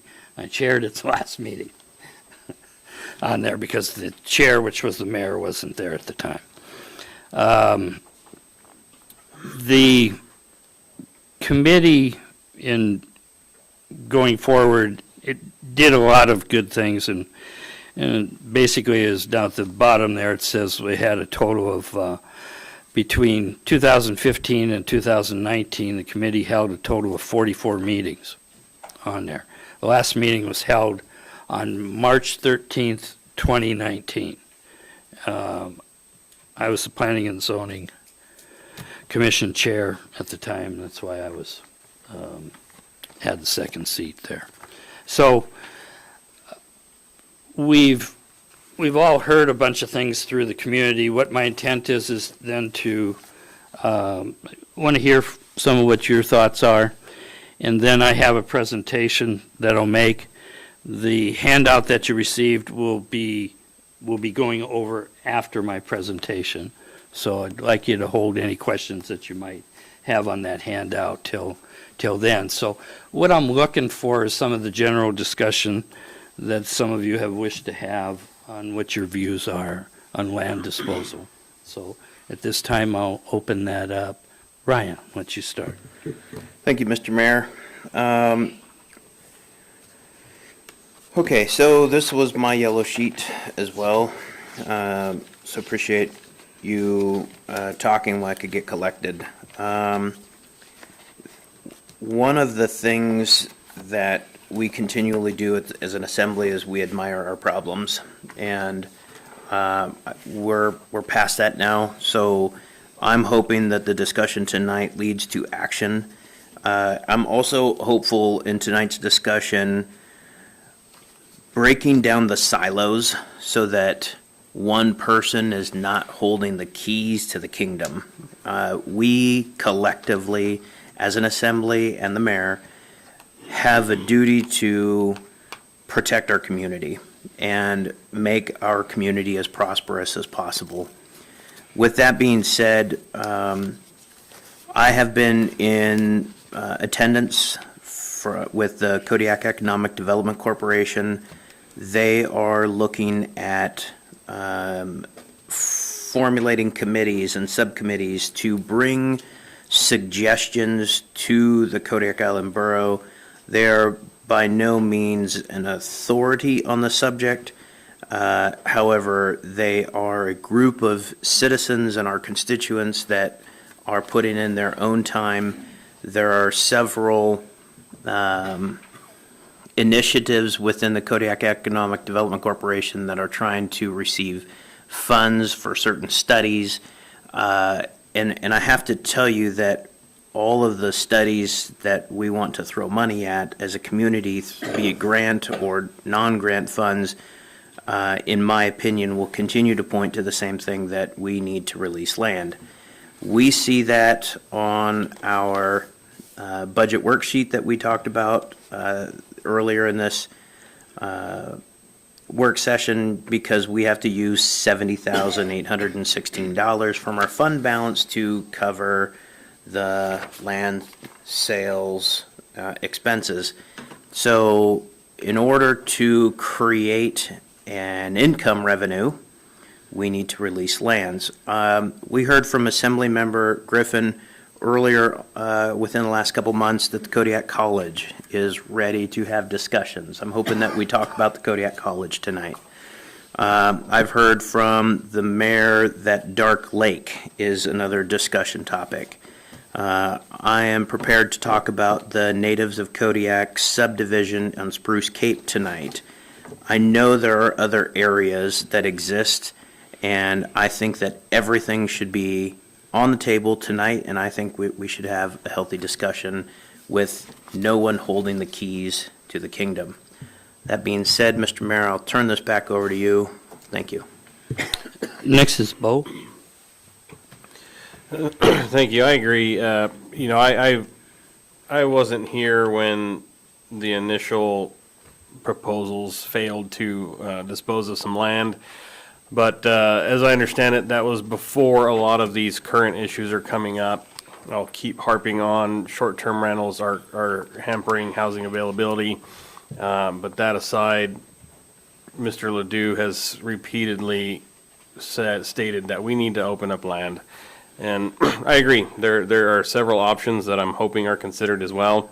It's time to stop acknowledging that this is the problem. We've heard from everyone in the community that this needs to happen. They're tired of waiting for us to do it. When are we going to finally do it? We've heard from educators, we've heard from medical professionals, our law enforcement, our first responders, prospective business owners that can't get positions filled. They don't want to start a business here. They can't move here. They can't remain here because they can't find a house to buy or rent. When do we finally just do it? I know it's not that simple. I've looked at some previous ideas for land thanks to Mr. Turner assigning me some homework, which I gladly reviewed. I did find some of the reasons. I don't know if those were the exact reasons why we didn't dispose of this land, but some of the options already mentioned, if I understood what I read correctly, were based on community feedback and maintaining trail systems or maintaining a ballpark. One thing that we don't have is housing availability. Things that we have an abundance of are internal trail systems on the island. We have, I don't know, I looked at Google Earth very briefly. I believe we have 4 ballparks, or ball fields, excuse me. These are just examples of things that we need to start thinking about what we're prioritizing here. Do we need to, all of those professions that are struggling right now to get vacancies filled that do have a negative impact on the community, are we prioritizing a trail or an extra ball field over the needs of the community? And so that's kind of how I look at this. We need to push this forward. We should be done discussing this. We need to identify what land we do want to make available for sale and just make it happen. Thank you. Jared, and then Larry. If I may, I think Assembly Member Whiteside here was trying to find a balance between outdoor recreation and housing and economic development. But definitely, there it is. I put it in there. I would, but seriously. So this is a huge conversation. It's 9 o'clock. All right, here we go. What I would recommend, and I really appreciate Ryan's suggestion, let's come up with something actionable. So I'm looking at the Lands Committee powers and duties, and their powers and duties are kind of exactly what we're talking about right now. So what I would recommend is let's talk about priorities and maybe even processes and collect those and give those as kind of a vision. This is what we want to the Lands Committee, and let them get into the nitty-gritty details and then come back to us with recommendations. That's why they exist, to do that. So I like this idea of having a global conversation, but also respecting that we also need to have like really specific things that we would like this committee to look at.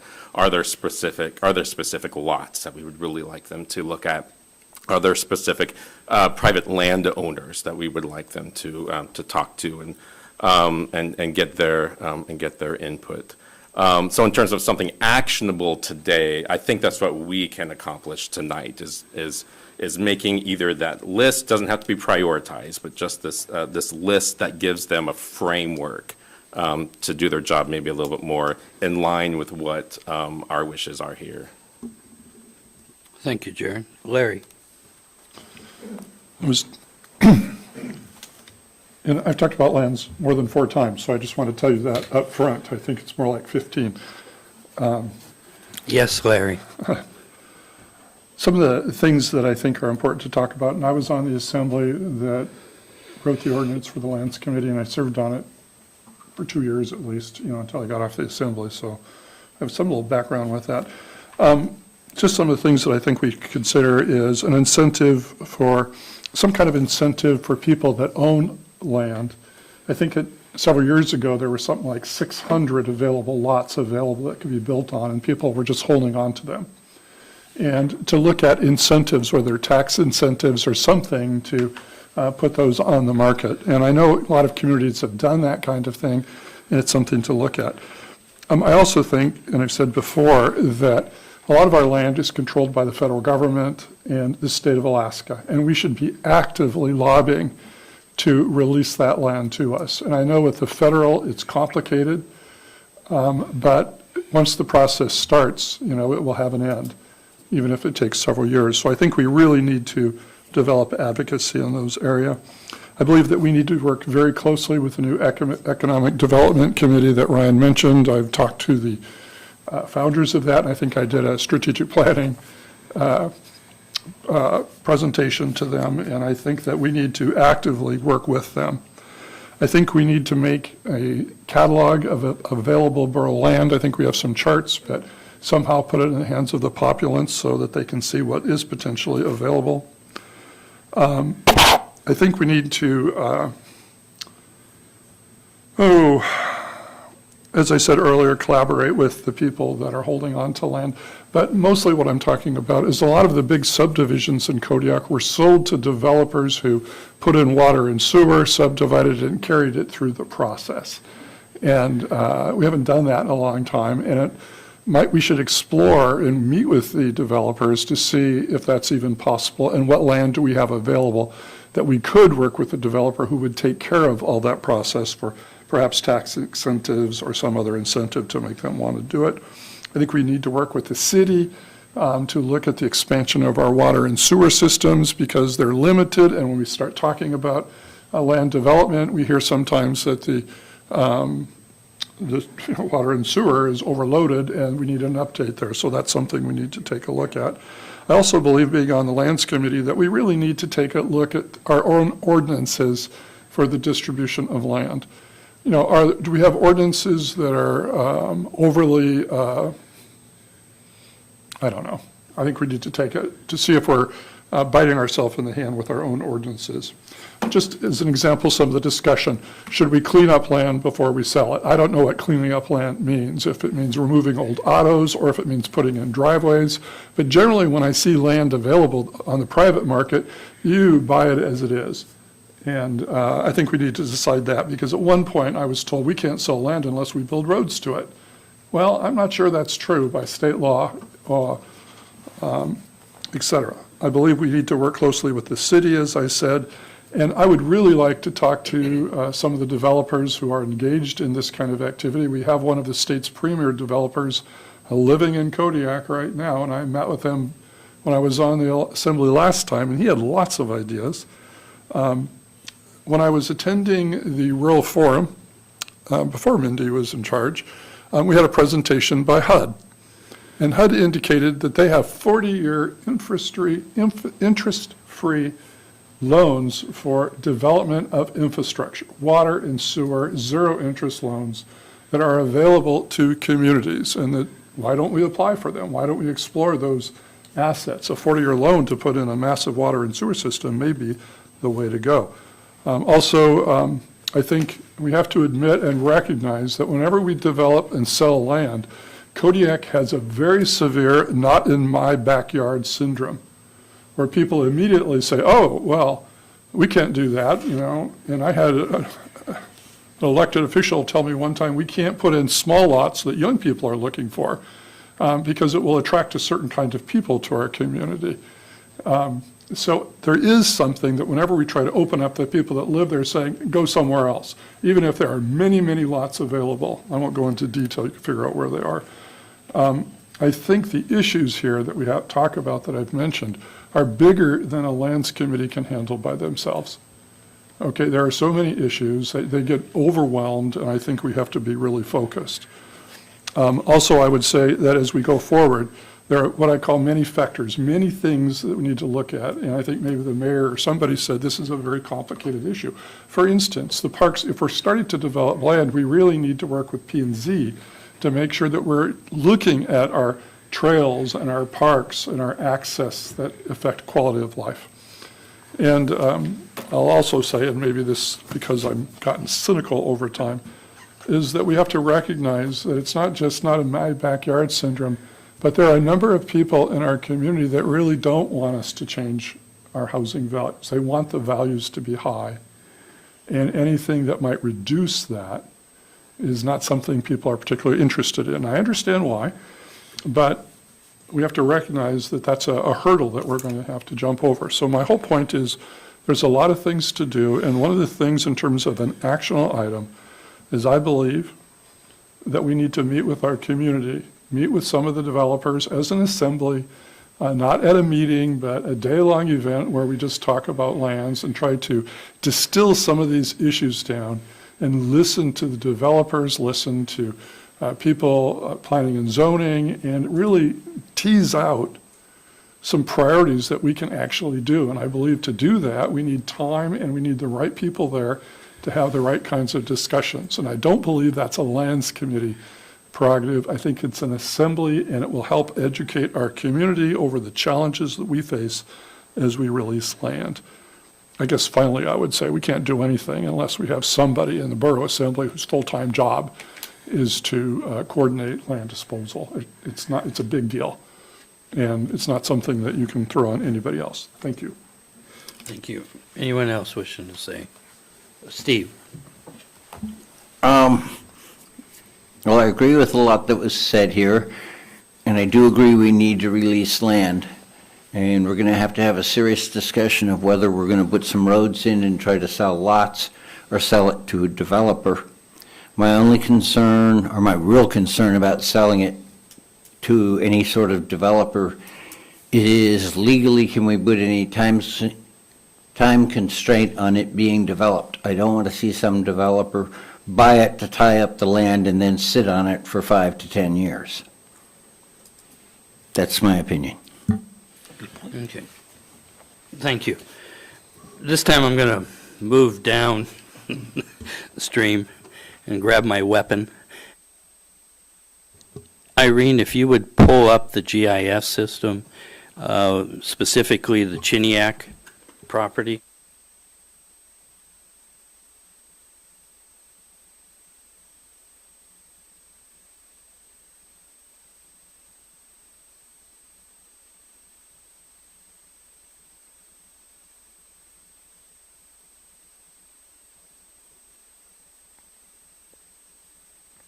That's mine. Got it from IT. It's 2024, everybody. Turned out the little pointer that they had worked on the floor, worked on the walls, did not work on the screen. So we had to revert this afternoon back to the hockey stick. What you're looking at here is this chunk of land was originally Kodiak Island Borough, the whole thing. This was subdivided off. This one right here is the school site out at Kodiak on there. The rest of these are, thank you, are lots that were sold at a Kodiak Island Borough auction previously. We had the salvage logging that took place out here. The road comes in through here, goes across the log bridge, and then comes and kind of weaves around here. And it was I want to say the salvage logging that took place there. This is one of the places where we have the option to come both off of the Kodiak Highway and utilize the log bridge. Currently, Kodiak Soil and Water through Fish and Wildlife has received different money for fish culverts. And one of the ideas would be to try and get some of the money in the not too distant future to look at replacing the bridge there with a fish culvert on there and utilizing federal money. So that's something that's been in the works. We are listed on that site, so there's some potential there. But what I see is we come through here, King Crab Way would come through into here too and extend that. This area was approximately, I'm going to say almost, were you on the assembly, James, when it came before or not? The last time? Yeah, on Chiniak. The big parcel behind that, yes. Okay, so there was an attempt, so it's roughly 5 years ago. There was an attempt to subdivide some of this property out at Chiniak. It was a discussion among the assembly. And a lot of people came out opposing it. And a lot of the people lived on this land through here on it. And the assembly kowtowed to that and voted not to proceed. That was because nobody came in for it. Yeah, but the majority came in against it. Now, I think we have a different assembly, and it's time to look at that again. What my thought is there is we end up going out kind of for engineering and survey work to come up with a plan. Basically, I'm going to say is going to be about 45 to 60 lot potential subdivision with a 10-acre set aside for a potential school site on there that would be above the 100-foot tsunami zone. Now, yes, roads do have to be built by Borough Code. The state has a different set of rules they go by on their land. But on Borough land, you have to provide the access to it.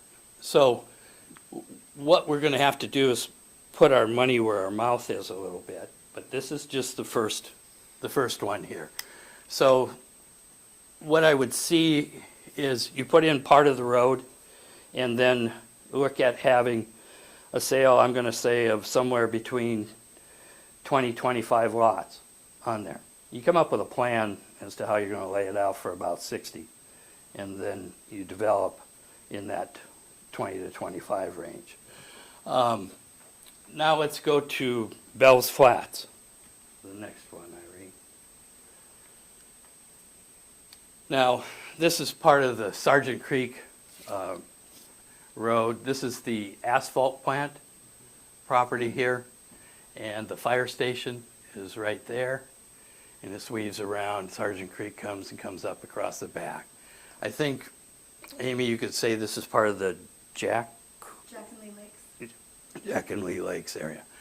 There's road access coming in here. There's also road access, UGAC Drive potential. And we then come through with looking at I'm going to say, roughly a 30-lot subdivision that we look at out there. Then, so that's in the Woman's Bay area. Next, I'm going to say is let's go to, I want to say the little one that we blew up. Okay. So it'll be the first one on the, yes, that one. This is a plan that was originally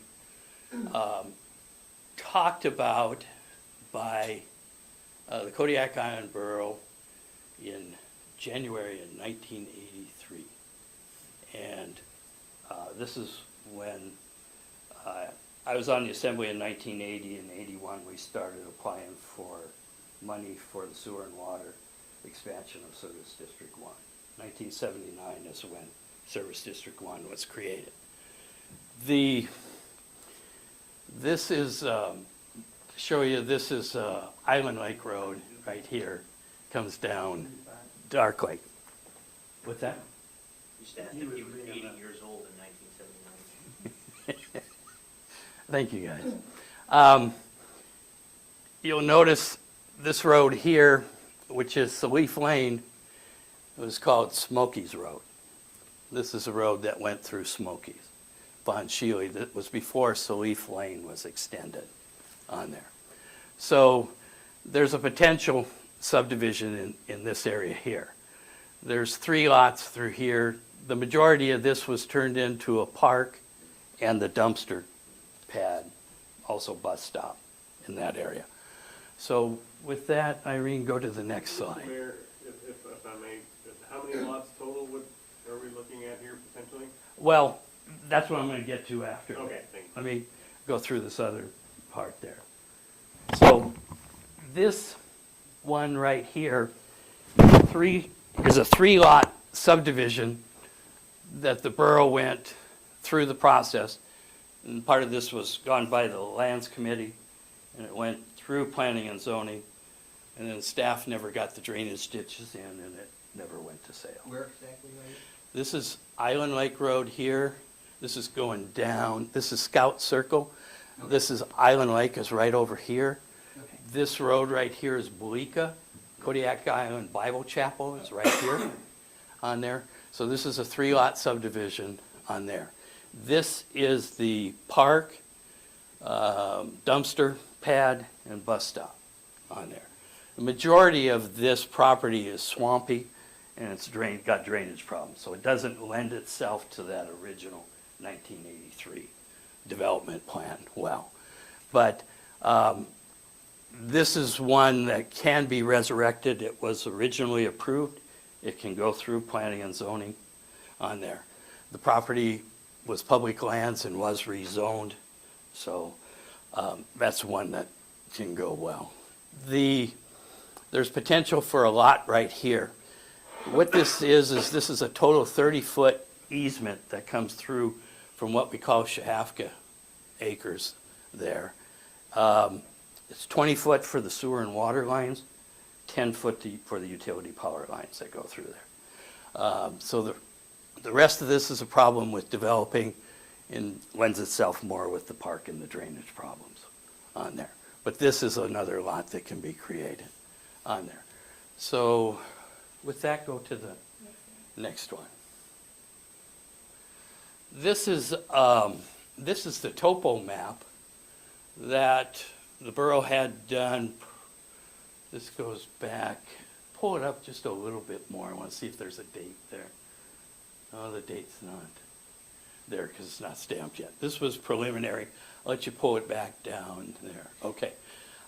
Where you are is, this is Salif Lane right here. This is Beaver Lake Drive that comes down and ties into Von Sheely is right here on there. And then this is Beaver Lake Loop that comes around.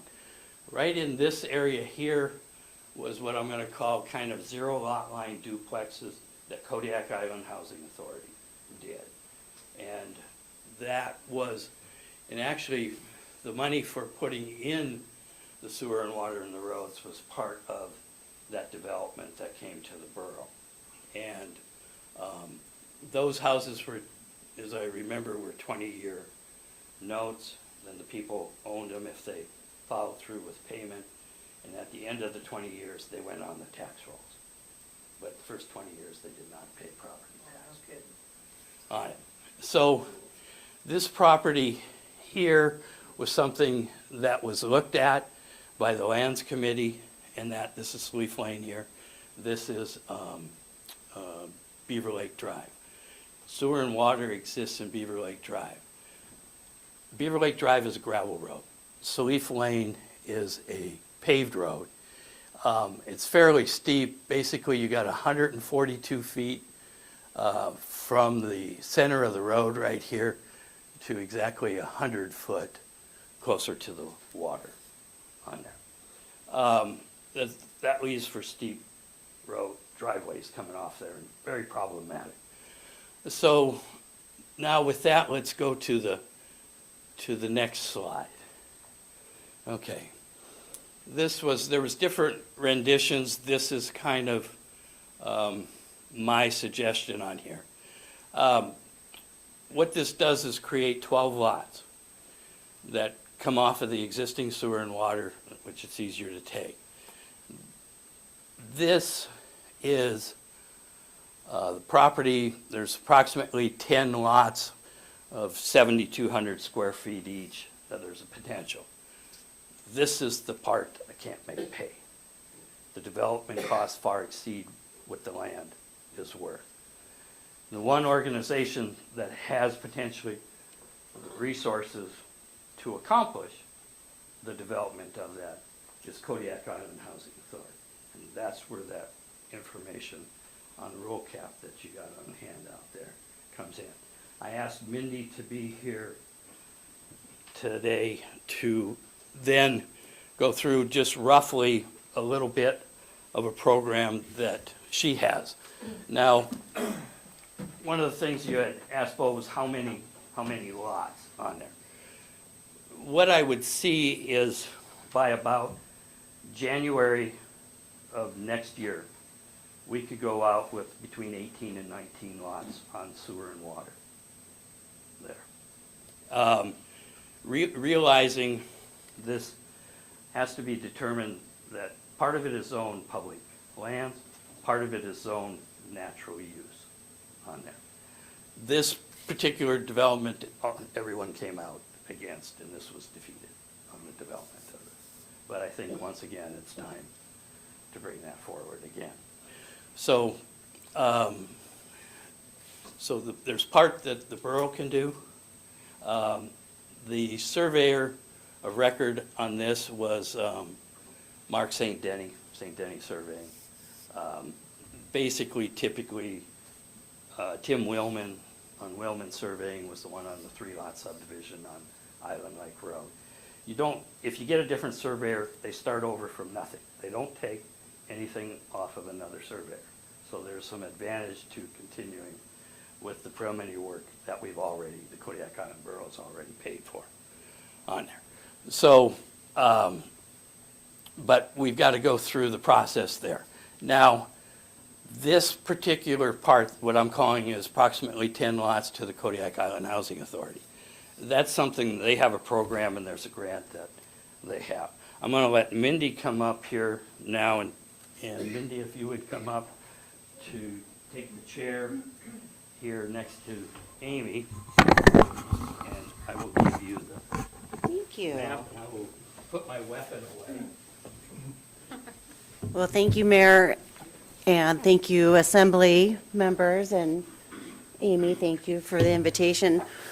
We've been working in partnership with Kodiak Incorporated and Rural Cap with a grant program that's really Rural Cap's program. And it's a home ownership opportunity for families that are of the workforce. These are families that are your public school teachers, your law enforcement officers, your nurses, and your construction workforce folks. That when we talk about affordable housing in Kodiak, these are the folks that are the core of our community that can't afford a $500,000 mortgage right now. And if you look at the income, we pulled up the median income for some of our most valuable employees in our community, and we understand why people struggle with affordable. Rural Cap has an amazing history on the Kenai Peninsula with a mutual self-help housing program where people qualify for a mortgage. This is a mortgage program. This is not low-income housing. This is not free housing. This is your workforce people applying for a USDA 502 loan that they qualify for. And what happens after the qualification and the eligibility period has been deemed, Rural Cap and USDA have a grant program that comes in, they develop the housing neighborhood, and they have funding through USDA that helps with the family's affordable mortgage. And I just want to say thank you for the invitation. I know it's a short introduction, and I'd like to maybe be re-invited to come back when you have more time. I know you guys have been here for a long evening and everybody's had a full day, but one of the important walkaways that I'd really like for us to recognize is that we have a grant deadline. We have to have property earmarked by June if Kodiak is going to be able to apply for this grant. We missed out last year because we couldn't find affordable, purchasable land, and we lost out to Ketchikan. And so, Ryan, thank you for mentioning our gathering with KEDC. We had a committee meeting follow-up from our original meeting, and we've been working with Mr. Whidden, and we're actively, aggressively trying to make this program work in Kodiak. This program does not solve all of the housing issues in Kodiak. We all know that.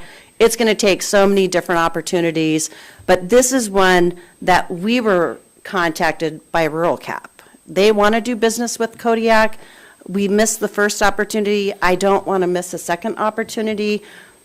I appreciate the discussion, and I hear, Larry, your concerns about, the time, the lands committee, and all of that, and I think that's wise. But my ask for all of you to consider is June is right around the corner, and we need to have land identified so we can come with our partners, with Rural Cap, USDA, Kodiak, KEDC, KEHA, and hopefully build 12 homes, brand-new homes for a family that puts sweat equity into their home, so it decreases some of that amount of their mortgage, and it makes their mortgage, if you want to look at the kind of the design of, where we wanted to structure it, where you could see the value of the home, where the sweat equity comes into play, and that it's an affordable mortgage for a family that is starting out in Kodiak or has been here for a while. I understand that people want to talk about a housing shortage. Here's an opportunity for us to have a change right here. And this is not a KEHA program. KEHA is a partner that we are open to purchase property for our Rural Cap partners and USDA to come in with their amazing amount of money. Housing Authority is willing to pay for property. But we want a partnership with the borough, we want a partnership with the city, and if we really want to have action about solving housing issues, now's the time. We're missing out on opportunities for law enforcement officers, school teachers, nurses, and people that keep our families safe. And if you want to just keep talking about it, I understand. But I'm ready for some action, and I'm here just to ask you to consider our ask. Help us provide housing.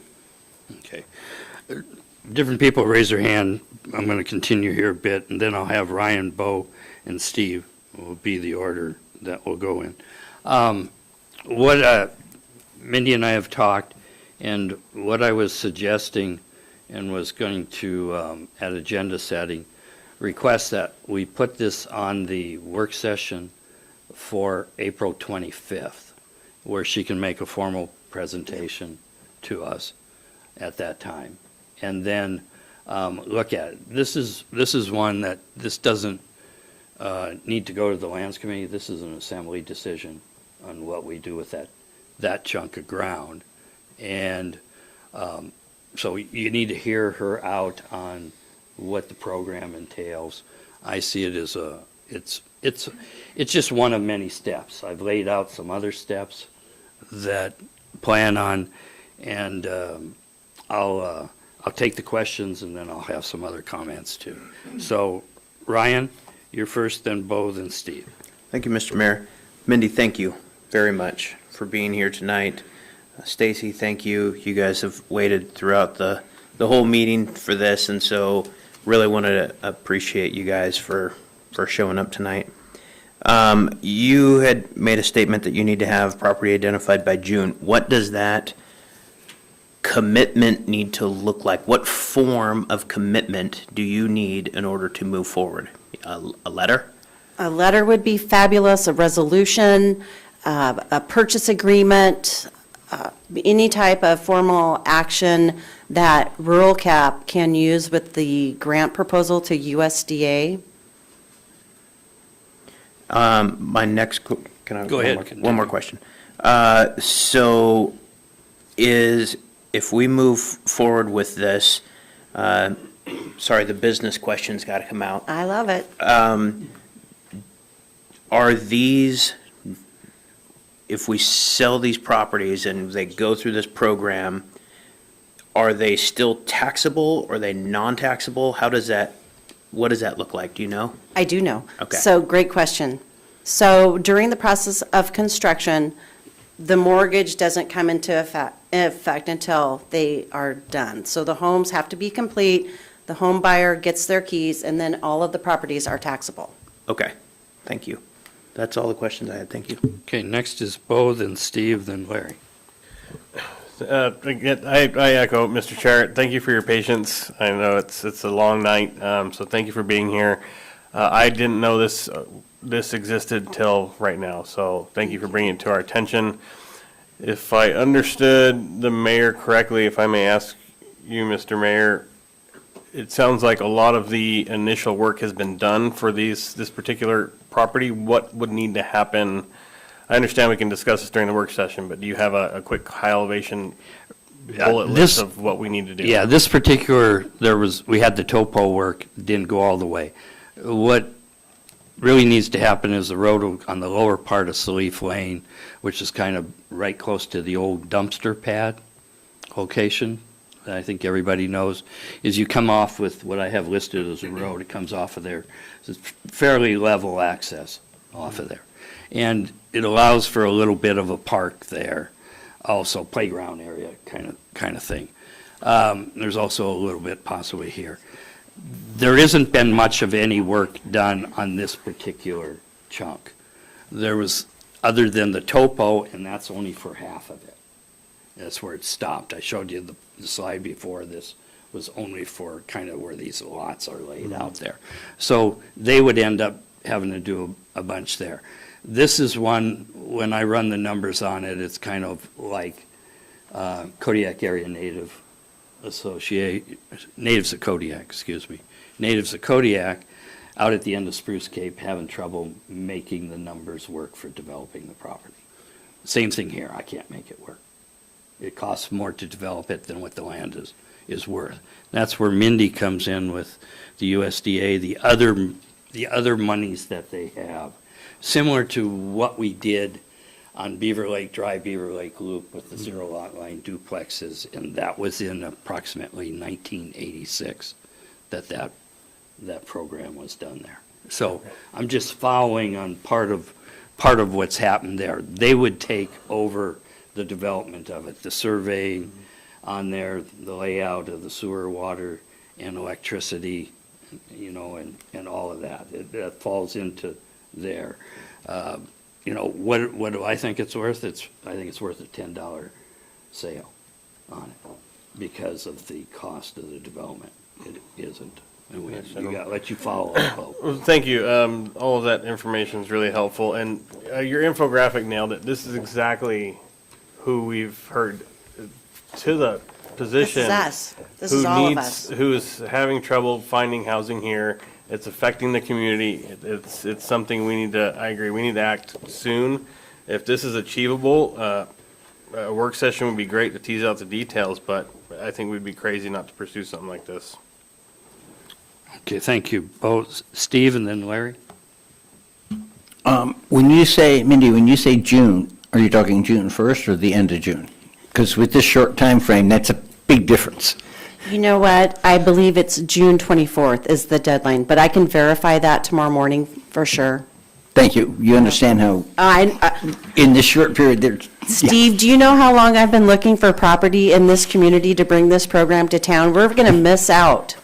Correct. No, I think this should be pursued. Help us be a part of the solution. Okay, my next question would be for Scott, because you seem to have run some numbers. What you're saying is there's no way the borough itself could economically develop that land. And break even. And probably no private developer could. So therefore, what I think I heard you say, and I'm just trying to clarify, is sell it to them very cheap, or basically give it to them. And because we couldn't do it, but with the grants, they have the ability to do such a thing and end up with feasible lots for sale. And when it gets sold to the individuals with the house construction, then basically it goes on the tax roll when they move in. Yes, the basic advantage to the borough is we give up some land that we couldn't develop, but in return, we get taxable land in the near future. Correct, and when you Okay. look at, the, their cost of construction, appraisal value is 538,000. Yeah, no, I Basically, saw that and I understand that. I'm just trying to make sure, and I'm for this, and I agree that because it's not economically developable, it's feasible really for a private developer. As you said, the natives tried to do it, and part of it on the waterfront was fine, but the rest they've had trouble. The borough couldn't either, and the only way private developer could do it would be to charge so much it wouldn't be affordable for the average person. So yes, I think we need to pursue this and fast track it. Does this need to go through planning and zoning, or is this land appropriately zoned at the moment? It's not properly zoned, it's natural use, if I remember right, on this particular chunk. I'm trying to think, there's some of it that's public lands. So, but it'll end up having to go through, we can come up with the scenario, it ends up going through a disposal process in the end, but we can come up with an agreement that I think is binding enough for them, because I think everyone's going to come on board to make this work. Because when I walked in a week and a half ago, Mindy, and because we've known each other, but there's just a lot of rhetoric going around. Okay, well, no. And so we sat down. I'm just trying to understand the process and make sure, as I said, I'm for it. There's some things that'll have to be done as far as the rezone and that for them to residential. We'll see. Okay, so now I'm back to Mindy. Do you think you can apply for the grant if we have an agreement that, hypothetically, that the housing authority could get the land for X amount, something fairly cheap, providing you get the grant? In other words, if you don't get it, then you wouldn't get the land, right? That per could be a se. condition of Yeah. the purchase. And then, obviously, in return, the other condition would have to be that it passes planning and zoning, which couldn't happen before the deadline. But do you think that would fly with the authorities you have to deal with for the grant? My understanding, Steve, is that letter of support or a letter of commitment would suffice for the submission of the grant. There would definitely have to be a transaction prior to the development. Okay, that answers my question. That's all centered around that June deadline of, if we have to go to planning and zoning, obviously, Steve, it'd be hard to get an answer. Planning and zoning makes a recommendation to the assembly on rezone. Yeah. Rezones are the purview of the assembly, just so you know. Okay, then you've answered my questions. And Larry, oops, Indy, Excuse go me, ahead. Mr. Mayor, we've developed with our partners at Kodiak, and they've been just patiently waiting for us. And they really want to bring their program to Kodiak. They're committed. They've been waiting. Larry. Nice to see you, Mindy. Nice to see you too, Larry.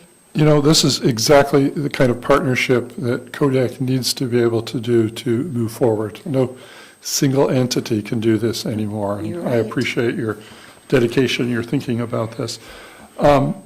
First question is, why don't we meet earlier as an assembly? That's the next work session. Couldn't we schedule a special work session? I mean, we just talked about how much we get paid. Next week is the meeting Yeah. on there. One could, Nova, Mr. Mayor, we only have, as of now, with our packet review, we only have one item on the agenda for next Thursday. We can definitely schedule a special work session immediately following the regular meeting. that's where I was going with it, because it is a short. If you've looked at the packet, you've seen, so. they'll be here. They'll The be difference around. is rule cap is not coming in town until, if I remember right, Mindy, the 23rd? 22nd, So 23rd? Jasmine Boyle, who's Rural Cap CEO, and Anna Powers, who's Lisa Murkowski's housing specialist, will be here on Sunday, the 21st. We have meetings the 22nd. We have a presentation to the city on the 23rd, and so you let us know what can happen, because they're going to be here. And they're bringing their CEO.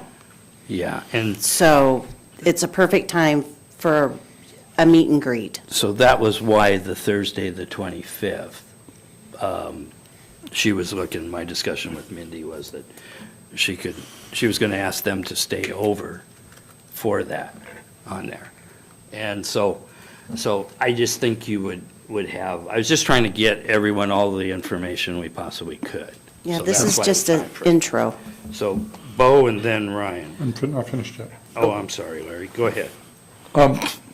One of the things that would be handy dandy is to develop some kind of calendar of needed things to do to try to meet your deadline so that we don't miss something. The other question I have is that I mentioned earlier, sometimes, we have a lot of ordinances regarding land disposal.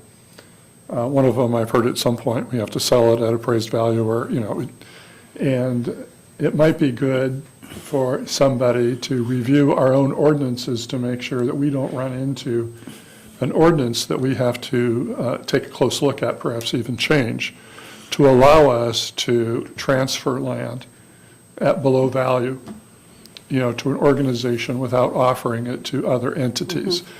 All I'm saying is a review of our own regulations and ordinances, if you will, to make sure that we're not doing something or planning something that ultimately we cannot do. And so I'm just suggesting that we have a thorough review. Yeah, and I think you're going to find, like I said, we already did this once before. Right. I just want to be sure that we don't run into something that will stop this thing dead in its The tracks. attorney will be involved. Absolutely. Well, that's what I'm hearing. Now I hear the attorneys being involved, and that's what I'm talking about, is the details that sometimes get in the way, as you well know. Yeah, And, absolutely. So I'm very pleased with this. Thank you very much, and I appreciate your leadership. Thank you. Thank you. And thank you for the invitation to share our information with all of you today. Bo and then Ryan. Thank you. I support a special work session next week. If you're available, I don't want to obligate you all to keep coming back, but I'm sensitive to that timeline. So if we could tease out some details as you're available, I would support that, especially given our lack of items on the agenda next week. Ryan. Thank you. I would also support that. I'm going to ask, I don't know, I'm going to ask the question. It's been alluded to that this would be a small sale, I believe it was mentioned a $10 sale. I don't want to paint a picture of a $10 sale, and I'm just curious, does your program allow for the acquisition value of land?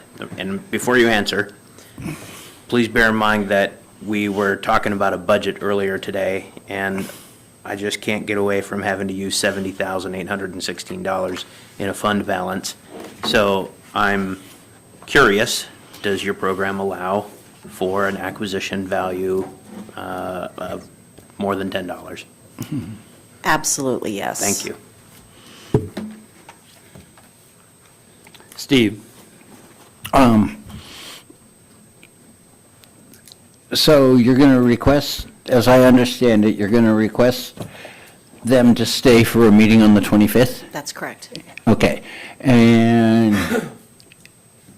the next regular meeting, it sounds like it's a fairly short meeting. If you feel it is beneficial to give us additional information before those people are here, so we're properly informed, then yes, go ahead. I would support going ahead and coming. If not, there's not a lot of point. He's talking about in regards to a special work session on the 16th, whether you'd like to come twice, the 16th and the 18th. This is the Okay, 18th. I skipped to May, the 18th and the 25th. Amy? Would it be possible for us to change our work session from Thursday the 25th to Tuesday the 23rd to meet their schedule instead of asking them to stay in the community longer? There's a work session on this at 6:30 at the city that they're having. Oh, you guys are meeting with, okay. Yeah. We would love to do That's whatever we why. can do, Amy.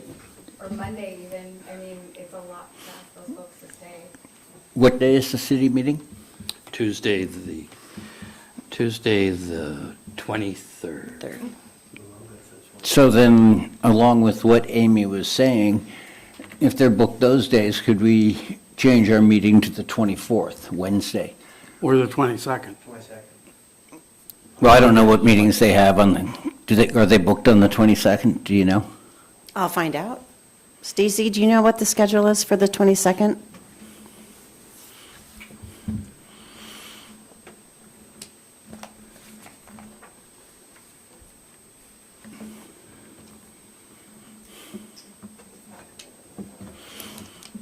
Okay, we can find out. She's checking. Scott, Steve? can we just do a proposal that change the meeting to the 22nd or the 23rd, depending upon their availability? 24th. You're still going to want to, yeah, I'm not going to say change the meeting. You're still going to want the work session Oh, okay. on the 25th.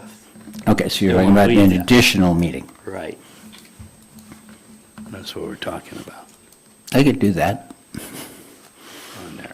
So we can leave it a little flexible and see what Mindy exactly comes up with Okay. on there and get back. Mr. Mayor, to us. who should Yes. I be point of contact with? You've got the clerk and the manager. Okay. Okay. At this point. Okay. On there, and the three of us kind of work together with the deputy presiding officer on the scheduling Okay. there. So, this is kind of a presentation that goes through what, in light of, I'm going to give some additional information in light of Ryan having some heartburn on use of fund balance. Right now, there's approximately $1.3 million in the land fund. What we're going to need for doing this other development is we're going to need to add to that approximately $2,750,000 to start building some roads on some of this developing. And where I propose that money comes from, which is the money that National Association of Counties was influential in getting the federal government to get us, and it's called the LATCF, the Local Assistance and Tribal Consistency Fund. We, in January of 2023, we received the first tranche of that, which is $2,373,000. The second tranche, I'm not sure exactly when we'll receive that. The total is $4,787,000. And this is money that we're investing, and not like the intent is to get a return on it. We have other ARPA money, which was the state and local fiscal recovery funds that we had obligated along with the ARPA local government loss revenue relief program, which was another 1.925. We allocated approximately $2.6 million to the Peterson roof project, with the rest of those two funds potentially going out to the landfill with the leachate expansion and that took place. So this is something that'll come back at a later date, but I'm just telling you, it's going to be a matter of us having future discussions on developing land. The easy ones are the ones that I'm proposing for a land sale in January of 2025 on there, and then we'll go from there. This is something that would be operating along with that, but the Lands Committee would get involved in some of the other stuff. So Bo, and then Jared, you had your hand up. Thank you. So Mindy, for this program, I'm hopeful that anyone who was able to obtain this mortgage, they would have to occupy the home and would not be able to list it as a vacation rental or short-term rental. Excuse me, it has to be the primary residence of the family. Okay, thank you. Jared and then Steve. So I'm going to be, I guess, uncharacteristically curmudgeon-ish. If I get this right, we have been asking, as long as I've been on the assembly, for lands discussion, for lands review. This program has been around for well over a year that we know of. And this agenda item is placed forth on what is already, we knew was going to be an extremely long meeting. We're talking about circumventing P&Z. We're talking about circumventing Lands Committee, which is all right. And we have 8 weeks or whatever to decide this. Something feels wrong. Something feels a little off to me about this, because I've seen enough, I've read enough. I know that when things are pushed off and then all of a sudden runs through, we miss something. And so I kind of echo Larry's comments here that we've got 8 weeks, I think, to be really thorough, and we need to make sure that we get public opinion on this, and or some sort of public hearing. I don't like this feeling of being rushed into this. At the same time, this is beautiful. This is like just what we need. I know. So I don't like this feeling. So I don't know what I'm going to do about it. But 1989 yeah, we've known this since 1989, and all of a sudden, after we have been clamoring for this, the mayor gets a solution and then brings it to us, and all of a sudden lands is on the agenda. So I don't like the hook, but I like the project. Amy? Thank you.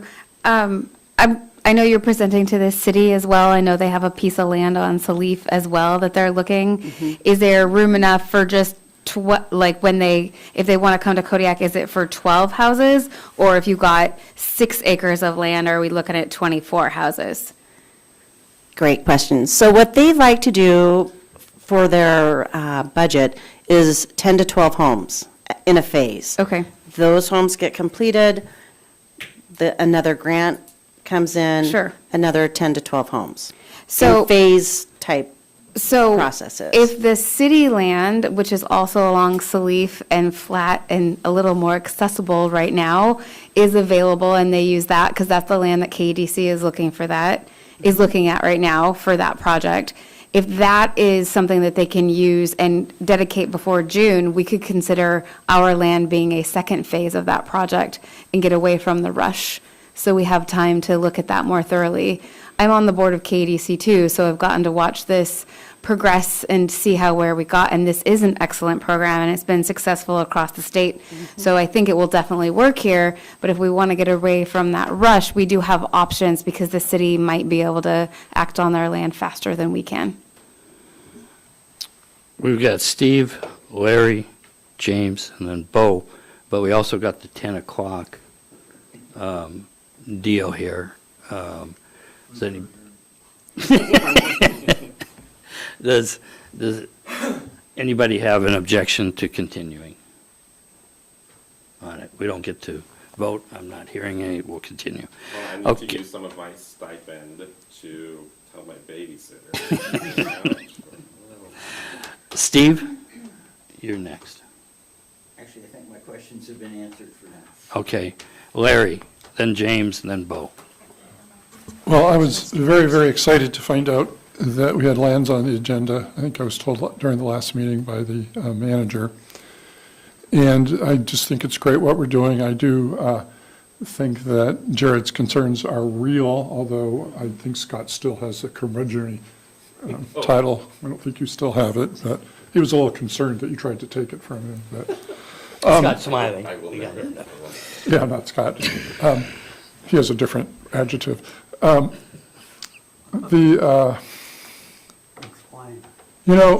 We haven't really discussed all the, away from this, this is almost taking us away from some of the broader issues that we have to address, because this is wonderful.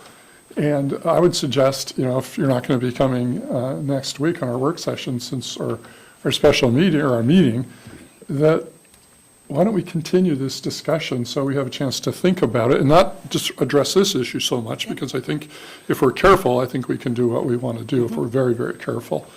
But to talk about some of the other issues in land, I mean, the mayor looked at a number of issues, and he suggested 25, or sometime in 25, and, the concern I'd have is why. If we have land at Kodiak that we're ready to release, why do we have to wait that long, as an example? And I would like to have a broader discussion about lands where we have time to address some of the comments that many assembly members have arranged. So it seems like if we have a small agenda, let's make use of our stipend, or earn it, you might say, by talking about an issue why it's on our minds right now. Not this issue so much, although it might come up, but some of the other issues related to land acquisition. Why not? Give me a heart attack. Okay, James, then Bo, then Ryan. Oh, where do I start? Scott and I have been talking about this for 4 years? 5 years? So we've been tossing these things around for 5 years, except for the Beaver Lake piece. We had thrown that out at one time, but as the mayor said, that there wasn't enough money in it to make it feasible for us to break even. But the biggest part is we've never had an assembly that wanted to move on this. Right.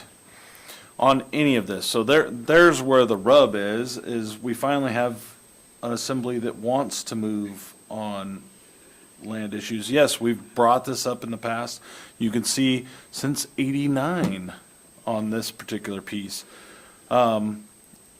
It's just, once the public starts talking about this in the public hearing, you're going to hear a lot of "don't do this," and you're more than likely, just like every other assembly in the past, are going to think twice about something like this. And yes, it looks like it's been served on a silver platter, but it's been ongoing for quite some time, and we actually have a connection now that has a plan for that, and so that's why it looks so delicious right now.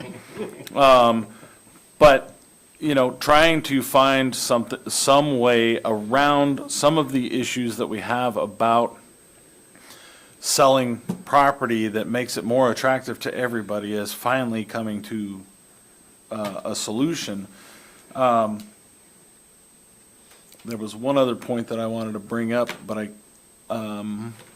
have lost my train of thought, so that's all I have for I'll that. give you another chance after.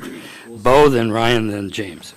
Thank you. I appreciate those that are urging caution and with an accelerated timeline, but how much longer are we going to talk about it? I'm new to the assembly, but this is the reason I ran for the assembly. If you look at my candidate statement, housing, making housing available and housing affordable is why I am sitting up here, because of these people we cannot hire and move to our island to improve our quality of life, our safety, our medical care, our education. So I understand Mr. Turner's point.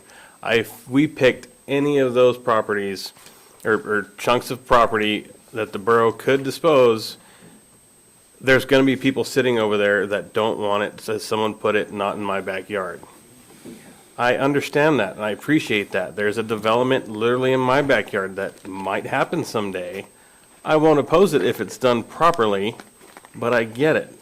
I'm not looking at this in as far as someone's individual opinion is not, in my opinion, going to outweigh the need of the community in this situation, and we do have an opportunity to do it in a way that will avoid problems, and I'm going to say it again, and people are probably getting tired of me saying it, is this prevents this turning into another row of vacation rentals.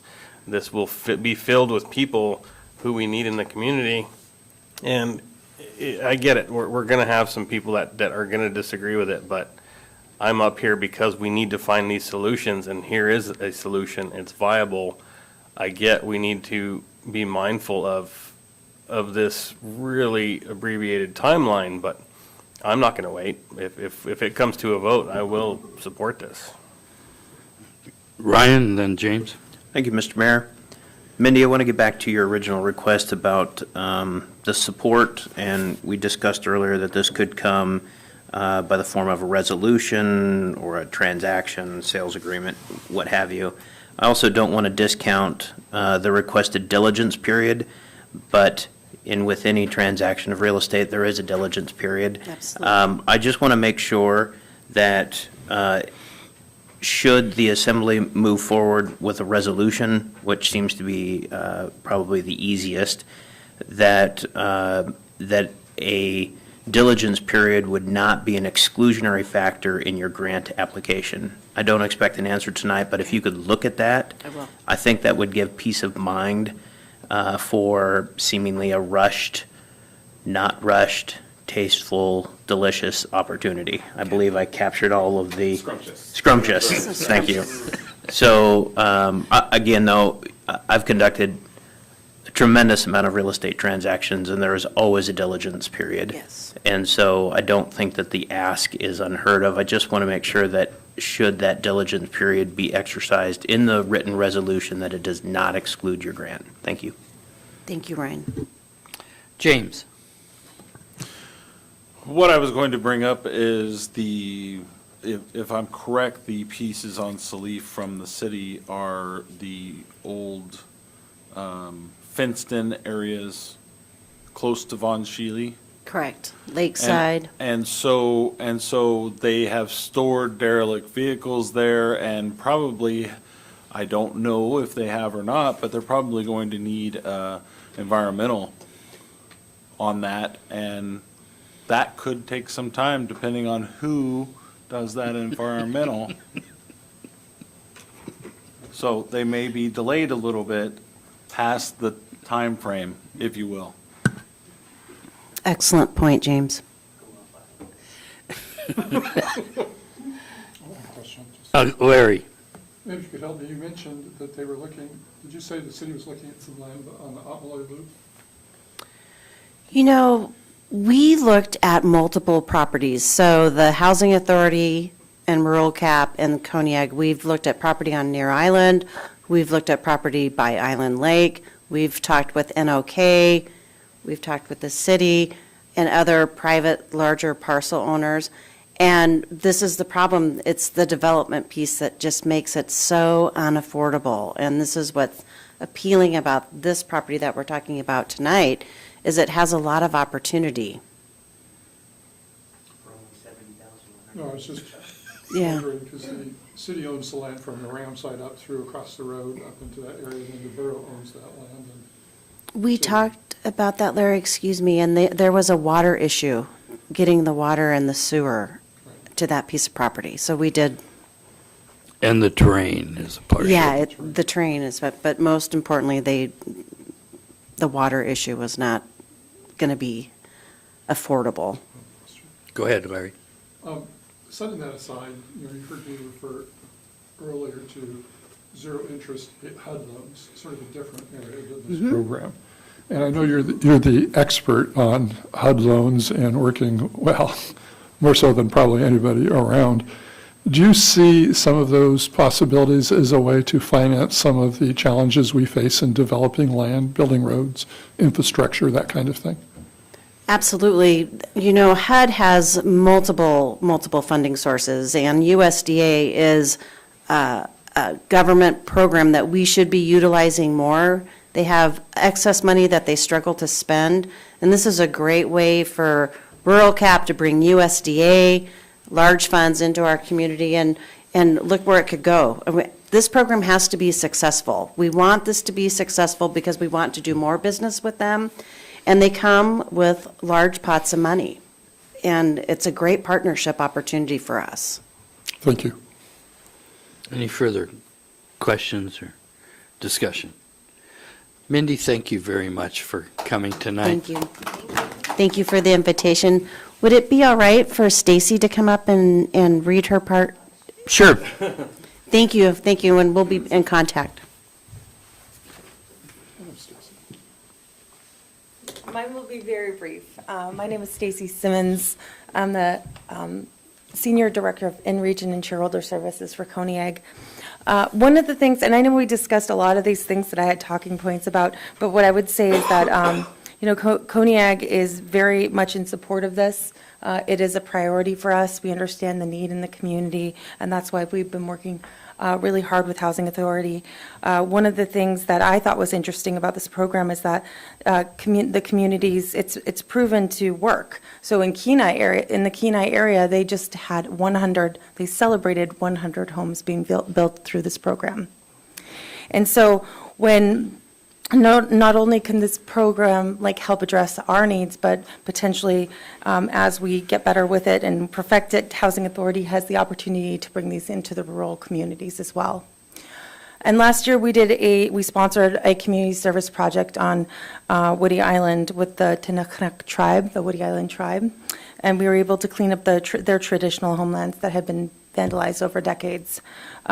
These lands are owned by the borough, and as a part of that project, we donated money for the project, but we also brought over 70 volunteers, and they stemmed from our family of companies. So they came from Chantilly, Virginia. They were in our government services sector, and the other sectors through Kodiak. And we spent the day picking up trash, installing signs, markers, and we were able to take 9,000 pounds of trash off of the island. 4 boatloads. It was a fun day. I was sore for 3 days. So, but Kodiak is pledging that if this goes through, that our next community service project will be with the Kodiak Island Housing Authority and the Self-Help Housing Program, which will include a $10,000 donation to that project for materials and supplies, with 60 to 70 volunteers from our subsidiary companies, because they come up annually for our community service projects. And we envision it being a traditional barn raising in Kodiak. The greatest roadblock to bringing innovative housing solution is lack of land. So I really appreciate you guys taking this. Obviously all of us love this community, and we live here for a reason. And I appreciate you guys taking this to heart. I like the discussion. I love that you're thinking about it from all directions, and you understand the urgency. So I just thank you for your time and listening to it, and really putting some thoughtful effort, and Kodiak is committed to it as well. Thank you. Thank you, Stacy. On there. Okay, with that, rather than taking any break, if you don't mind, we'll go to the packet review. First thing is awards and presentations. There's a proclamation declaring the month of May 2024 Building Safety Month. And then the approved with the collective bargaining agreement, contract number FY 2024-6. Amy. Thank you, Staff Mr. report. Mayor. In August of 2023, we passed the collective bargaining agreement with the International Brotherhood of Electrical Workers, approving a 2.0% raise effective on change that so that our union and non-union employees will be on the same pay increase. Any questions or discussion? Seeing none, we'll move on. Next item is manager's comments. Thank you, Mr. Mayor. If you haven't been downtown yet, Comfish Alaska is here in town. It started today. We'll go all day tomorrow and on Saturday, and Senator Sullivan is scheduled to speak in person at 10 in the Harbor Room, so I expect a lot of people to be down there for that. If you'd like more information on the event, it's comfishak.com. I got a message from the mayor of Port Lions, and Dorinda has invited the Kodiak Island Borough to participate in one of their work sessions. They want to discuss land use, building permits, and zoning. They're curious about powers that the borough has, and upset with the amount of powers we can exercise in their community. And so we are reaching out to our attorney to see if we can delegate any of those powers. They're concerned about sewage requirements on buildings and derelict buildings and how we can work together with them and get some of their issues taken care of. So we've reached out to our borough attorney. He's back in the office on Monday, so it'll probably take him a couple days to catch up with all of our requests. But we're going to try to figure out where our powers can help them, and then if they can adopt any powers or take any of those responsibilities upon themselves just to keep their own community safe and clean. I already mentioned all of the things that were coming to Kodiak earlier in the meeting. I've included the budget calendar and our schedule for the school district local contribution in there. This week we were contacted by the City of Kodiak Fire Department. They requested a list of all of our properties, both inside and outside of the city limits, so they can start their annual fire inspections that haven't been done as regularly as they should be since COVID. So we're back in schedule with that. Your emergency management training is listed in there. We have 19 people on the first day and 14 on the second signed up right now. I would encourage every assembly member to try to go to that if you're interested. I think it'll be great. We have from people from all of those places listed who I reached out to have already signed up. Our banking system here, our finance department uses a request for proposal system for banking services. Those last about 5 years. We're coming up on the end of ours. KIB is currently in contract with Wells Fargo right now, and we've been getting requests from other banks and visits from other banks touting how good their services are. So we're going to be going out for a request for proposal in September of this year to see what's available to the borough. As I mentioned last week, we hired a project manager for engineering facilities. We still have an opening for a general accountant in the finance department. In assessing, the Board of Equalization is going to meet on Monday, May 6th.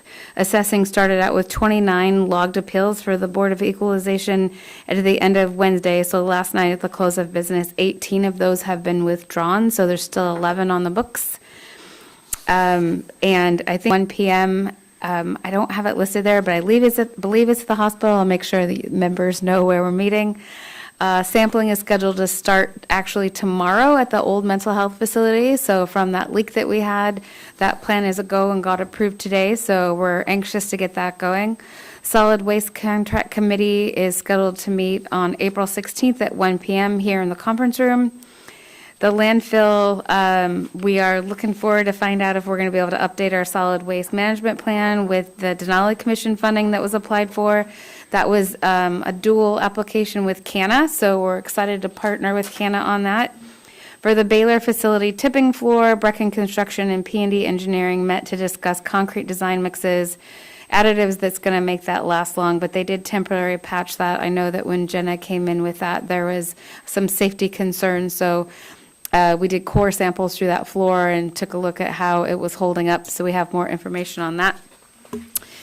At the leachate treatment plant, we are really close to rectify the gallons per minute, and we have removed ourselves from the paying equation of that through a lot of different trial and error, so that's moving forward without any additional investment from us. At the long-term care center, I just reached out to Providence Real Estate Division yesterday so we can start restructuring that lease to get designated R&R money put aside. In finance, real property, we're at the end of the foreclosure process. Final warning letters have been sent out to property owners, and borough staff is continuing to file small claims documents with the court for delinquent personal property. Community Development has their in-person kickoff meeting for the multi-hazard mitigation plan on April 23rd at 6 p.m. right here in the chambers. The Planning and Zoning Commission didn't have a quorum last night, so they did, some of them met, but it did not count. And as part of the new comprehensive plan, which the mitigation plan will become a part of, Planning and Community Development has created a new page off of our website. The plan is supposed to last for 20 years, so it'll go in effect in 2025, last for 20 years. It's called Plan 45, so there's a website address on there if you're interested in more about that. In IT, we have applied to go from our KIB local to Kodiak.gov. We had to do a big registration process to get that. So we're excited to have such a simple web address moving forward.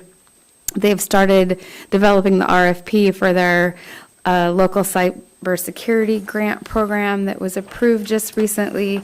And then after IT, you'll see we have Bayside again, which I'm excited about, getting them into these reports. They are reinstating their community outreach program, and they are qualified to check car seats. So if you have a child in a car seat and you need somewhere to go, Bayside Fire Department is your place to go.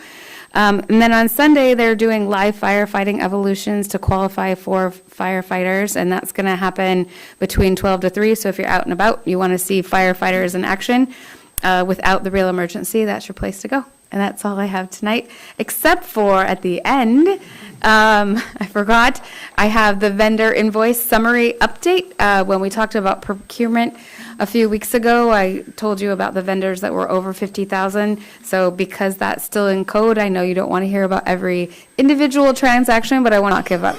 Now. She failed. She failed. Only because the QR code I was using wasn't actually active. I still believe that we can do this. She tried. I did. Thank you, Amy. Ryan, you had a question? Thank you, Mr. Mayor. I have just two things. As we progress forward with the discussion with the attorney about Port Lions and the assignment of powers, I would ask us to look at each of the communities, not just Port Lions Absolutely. specifically. Yes. And the second thing is I would like to have in your manager's report where we're at with the Saloni Creek land lease for the Kodiak Island Sportsman Association and the revisions to that lease, so that does not fall off the radar and it keeps the progression forward. Yep, I'm happy to tell you where that's at right now. We met with the people in charge, Patrick, in charge of KISA, and explained to him that we're in no way not going backwards. Like we explained the assembly was still very supportive. We talked to him about the language in those two sections we're trying to get clarification for. The language that you didn't like on muscle velocity and firearm types came directly from the lawyer, but I don't know why. So I can go back in history and read where those insertions were made, but I don't have an understanding. So when Scott Brent Erickson is back in the office next week, we should be able to get some more clarification. But I'm happy to add that in there so it doesn't fall off. Thank you. Okay. That it, Ryan? Next is clerk's comments. Nova? Thank you, Mr. Mayor, members of the Assembly. I would like to go back to the packet review. I believe that there's an item that you are adding, Madam Manager? Letter of support. Thank you. I did ask the deputy presiding officer and the mayor before the meeting if it was okay if we adjusted the agenda for next week to accept Bayside and Women's Bay both got just over $6,000 in grant money for wildland fires. We did institute a new grant process at the borough where you have to fill out a sheet, and one of the steps in there is resolution from the assembly to accept money. And we have not done that, and the money has just arrived. So it's going to be after the fact because the money is already here, but I just want to follow the process and make sure we do with grant money. Okay, thank you. And then we also have, I have emailed you, or the clerk's office have emailed you, a letter or an email requesting a letter of support for House Bill 173. So I would like to get your direction on that one. Yeah, I read this and I'm in support of it, and I'm actually in support of it raising up to $250,000 on there. So what this is that before the Davis-Bacon big government rules come into dictating, we run into this on other things too. But it's not just the small communities. Smaller communities, even like us, we run into this problem that we've been set on the service districts were in violation. And so there's been different things. This would help clarify it. The 150 is a good start. I thought in the letter it should say that we support the 150 and we support going all the way up to 250 on there. What's Scott? I read the thing, and I think 150 is fine. I think if by adding 250, you screw it up a bit, so let's just leave it alone. Well, there could be an amendment on their part, and they would have it in there that they could go to there, see? Still screwing it up. Ryan, you had, Yeah, thank you, Mr. Mayor. I'm seeing this across a multitude of communities down in the lower 48 as well, where they're just right-sizing regulations with economic inflation. So I absolutely support this, and I echo your comments. You can take it to 250. There are federal procurement guidelines that will prohibit going to 250. So stating 150 would be fine. Thank you. any other discussion? We're in agreement as well, hearing, so, okay, Nova? Thank you. So we have 5 minutes, and I just want to show you something real quick on our elections page. We have done quite a bit of revamp on our page. So there's a lot more information available now on the elections page. So if you go to, this is very interesting, and I want to show this to you real quick. If you go to the election history on the website, you can actually find all the propositions and advisory votes that we have done dating back to 1963. So there's a ballot measure index. You can find the date and the actual wording and the number of votes. And then if you go back to that page again, you click on the history of mayors, and you can find all the mayors that have served from the date of incorporation of the borough. And then you can also find all the assembly members that have served the borough from 1969. And then if you go back, you can also find the certification of election resolutions and also all the voters' pamphlets that were given to the borough. So if you're doing your research, it's available for you. And then one other thing that we have added to as a sub-page to that election is the initiative and referendum process. So the forms are readily available to the public. So we've done quite a bit here. So it's an amazing site that you can visit and check what we've done there. So we're working on Board of Equalization that's coming up. We have done, another thing that we've done the past week is that we've done an orientation or an overview of records for the engineering department. We're planning to do that more with other departments. And also, we're putting together like an onboarding training for newly hired employees so that they are aware of the rules for records. So I'm not gonna, you can read the rest. We're running out of time, but I just wanted to let you know what we've been accomplishing the past few weeks. Thank you. Scott's got a comment. Go ahead. No, mine is an assembly member's comment. Oh, okay. Nova, one thing that you want to correct on the ballot measures is the October 6, 2020, Proposition 1, yes, 989, no, 767. It failed. Okay, It needs to say that here. It will do. doesn't. Thank you. So, with that, we have assembly member comments.